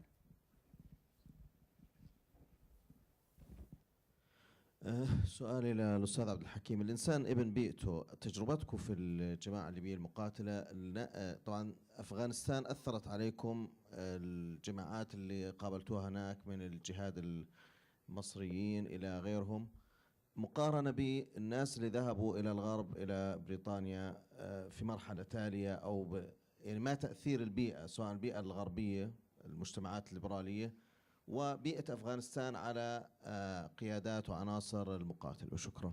شكرا للأسئلة جميعا. نبدأ وين؟ نبدأ معك وننتهي بمعين نفس الطريقة. سؤال دكتور عمر حول المجلس العسكري. طبعا هو بعد الثورة طرح الله البركة في المقاتلين يبدو، يعني فبلغوا عشرات الآلاف، يعني هم عبارة عن أناس عاطلين عن العمل، حملوا السلاح بعد انتهاء مراحل الثورة، يعني فالكم الذي أصبح يثقل كاهل الدولة فيما بعد هو ما صنع لنا الحالة الميليشياوية التي ما زالت مستمرة للأسف إلى الآن، وأخطأ من حاول أن يقننها في تحت أطر مؤقتة مثل ما سمي باللجنة الأمنية المؤقتة. بالنسبة لي قدمت طلبات إلى وزارة الدفاع ووزارة الداخلية بضرورة استيعاب هؤلاء المسلحين الذين يريدون الانضمام إلى مؤسسات الدولة والقضاء مبكرا على الحالة الميليشياوية واللجوء أو الالتفات إلى تأطير هؤلاء الناس وتدريبهم وإخضاعهم لقوانين الدولة المؤسساتية. للأسف يعني وهنا محله هو الخلاف الذي كان مبكرا بين التوجهات التي طغت على أو طفت على السطح بعد الثورة مباشرة، هي التي أربكت المشهد وساهمت في استمرار هذه الحالة. أيضا الكم الكبير استحدث له هيئة اسمها هيئة شؤون المحاربين، والتي أيضا كرست أو أبقت على هذا العدد الكبير دون أن تجد له حلا في ظل ظروف المراحل الانتقالية التي تشهدها البلد الآن. نحن طالبنا منذ البداية، وهنا آتي إلى سؤال الأخ محمد، وهو أنا انسحبت وقدمت استقالتي بعد تكليف رسمي من المكتب التنفيذي وهو الأداة التنفيذية والمجلس التشريعي آنذاك وهو المجلس الوطني الانتقالي الذي كلفت منهما برئاسة المجلس العسكري طرابلس الكبرى. كنت أريد وأنوي وأرغب أن أوجه رسالة مفادها أن الحالة العسكرية هذه يجب أن تنتهي بسرعة، وننتقل مباشرة إلى بناء المؤسسات الدولة المدنية. والذي يريد أن يبقى في الحالة العسكرية عليه أن يلجأ وينضم إلى تحت مظلة واحدة وهي المؤسسة العسكرية والأمنية. لكن للأسف خروجي مبكرا، وأيضا ما كنت أريده هو الانضمام أسوة بغيري الذين يريدون الاستمرار في الحالة السياسية التي كنا نفتقدها، التي كنا نناضل من أجل الوصول إليها، وهي إقامة بلد يحكمه الدستور وتسوده العدالة، يكون مجتمع ديمقراطي متعدد متباين وجهات النظر، متعدد الأحزاب والتوجهات. وبالتالي انضممت مبكرا إلى نزعت البدلة العسكرية وأسست مع رفاقي حزبا سياسيا، وهي كانت بمثابة رسالة. أما فيما بعد كون هذا الأمر لم يشأ له النجاح، لم تستقر البلد، لست نادما على ترك العمل العسكري، لأنني أؤمن بضرورة أن نصل يوما ما، وأرجو أن يكون قريبا للحالة المدنية المستقرة. سؤال الأخ الذي ذكر ما يتعلق بفشل الحركات، بالنسبة للوضع ليبيا والثورات العربية عموما، هي لم تقودها الحركات الجهادية أو الإسلامية حتى نقول فشلت. الثورات هذه قادتها جموع الشعب، وبالتالي الفشل لا يرجع إلى حركة أو إلى جماعة، إنما حالة التخبط وعدم وجود قيادة واحدة هو الذي ولد هذه الحالة من الفوضى واستمرارها. شكرا لك. مستر روني. First, I'll take Tula. You know, at the beginning, we had key support from Egypt, Algeria, Morocco. That's the 60s and the armed aspect, and they were fantastic. I think Algeria, absolutely outstanding, but all of them, and we had people going there for training. Later, you've mentioned Somalia, at a period when it was strong and independent. And then if we go east, Indonesia and India, of course, makes quite a big Muslim population, but under Nehru, and Indonesia under General Suharto, you know. They were very important in terms of getting Asia on board through the non-aligned movement and the United Nations, so it's more diplomatic aspect that. The Palestinians, at the time they moved to where you were in Lebanon, in Lebanon, 1982, for the first time we were sending guerrillas to train with the Palestinians. Unfortunately, we know what happened in 82. And the guys, there were a few of them in Beirut, and they were suddenly isolated from the Palestinians, and that couldn't happen then. In relation to the... Yeah. Libya, not ANC. Oh, yeah, Libya as well. Absolutely. Thanks. Yeah. And then the other question, why have I forgotten it? Was it from the frontier? That was to the secrecy, the black back channel. You know, when you come to negotiations, it's most important to be open, transparent. You've got to get this across to your people, to get their support, to your allies. But at the same time, and that's the dialectic interaction, there is a need for secrecy, what the intelligence community call the back channel. I'm sure when Frank Pearl started his engagements, there were these delicate aspects of one-on-one meetings on arranging modalities, sounding the other side out and seeing what's possible. And the South African struggle was rich in that. I liked Omar's note that he produced, which talked about getting to understand the other And that's a nice formulation he used. And I suddenly realized for the first time the question of Mandela, why he was so advanced on other incredible and charismatic leaders who were on Robben Island with him. But Mandela wanted to know what made the Afrikaners tick. He had a bit of Afrikaans before he went to prison, but he really learnt Afrikaans to speak it fluently. And the Afrikaners love it as a people who were under the cosh of British colonialism and imperialism. They love their language. And when their adversary, even when I met them, and we would lapse into Afrikaans, the generals, so they'd get very pleasantly surprised. So Mandela began to see that there were signs that he noticed of a change in thinking before the other comrades in prison.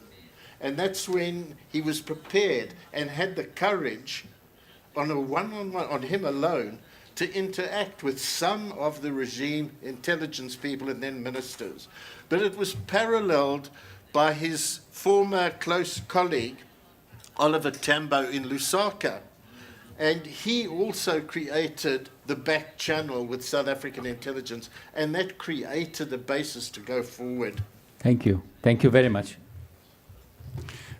أنا في الحقيقة برغم العرض اللي قد يبدو عليه أنه شوي متشائم، لكن أنا في الحقيقة متفائل من مستقبل القضية الفلسطينية والوضع في المنطقة، مش بس نتيجة عدالتها وإنما نتيجة رؤية لميزان قوة. يعني أنا أظن أنه إسرائيل قد وصلت إلى قمة الهرم وهي قد بدأت في الانحدار. إسرائيل اللي عم نشوفها اليوم وتناقضات المجتمع الإسرائيلي، قانون القومية، إسرائيل اللي احتلت العالم العربي في ساعات في سنة 67 وعملت وظبطت الخلل في ميزان القوى بال73 في الميزان العسكري، لم تعد قادرة أن تتقدم أمتار في 2006 و2008 و2012 و2014. هذا علامة مهمة، يعني مش علامة سهلة، زائد قانون القومية والتناقضات الموجودة. فيما يتعلق بالفلسطينيين وفي المنطقة بشكل عام، أنا أظن أن المنطقة حبلى بحروب قادمة. عم نشوف معارك أحيانا زي اللي عم بيصير في سوريا، اللي عم بيصير في غزة، اللي عم بيصير في كذا. هذا الوضع لا يمكن أن يستمر. المتغيرات الإقليمية كبيرة اللي قادمة على المنطقة.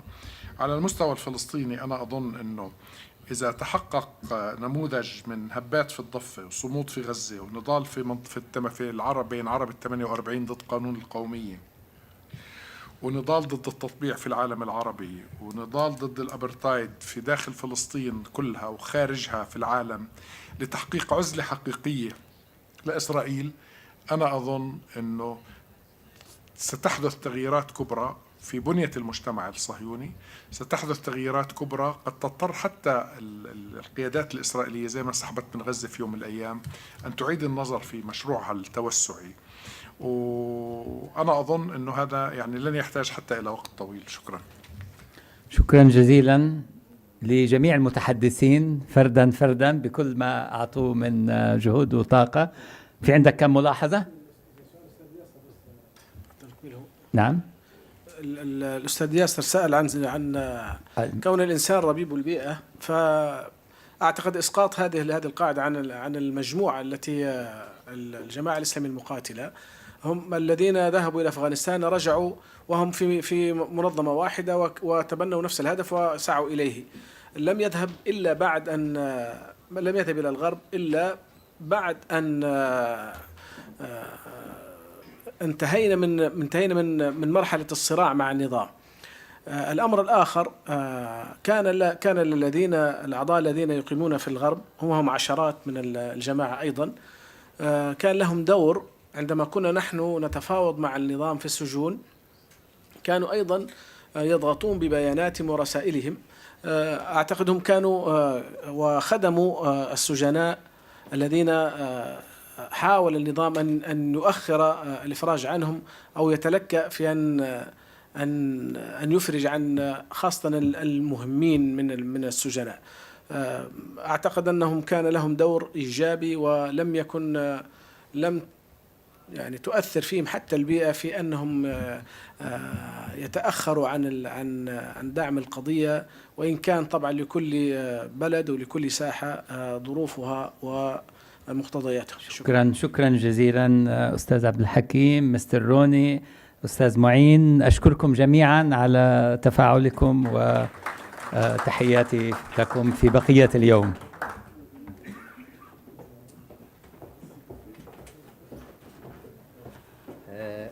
ختاما قبل أن تذهبوا فقط يعني أردت أن أشكر الحضور الكرام على تواصلهم ومشاركتهم لنا خلال اليومين، وكذلك يعني أحببت أن أشكر المشاركين والمتحدثين الذين جاء بعضهم يعني من عبر المحيط يعني ليشاركونا خبراتهم، وكذلك أردت أن أشكر زملائي القائمين على المركز، المدير العام دكتور عزمي بشارة، المدير التنفيذي دكتور محمد المصري، رئيس لجنة الأبحاث دكتور جمال باروت، وخاصة الزملاء المساعدين الذين كانوا هم الأبطال اللوجستيين لهذه هذه الندوة، الأستاذة صوفيا حناظلة والأستاذة نغم العقاد والأستاذ عمر شريف الذي أتعبناه بالتحرك بالمايك.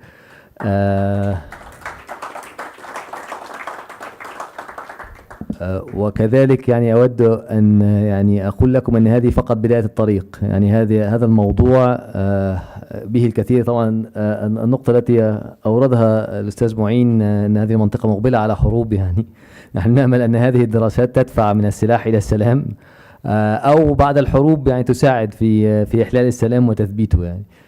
لكن هذه ستكون أول ندوة، وستوجد يعني في المستقبل أعدكم بالمزيد إن شاء الله. شكرا جزيلا لكم وعلى تواصل. التقرير،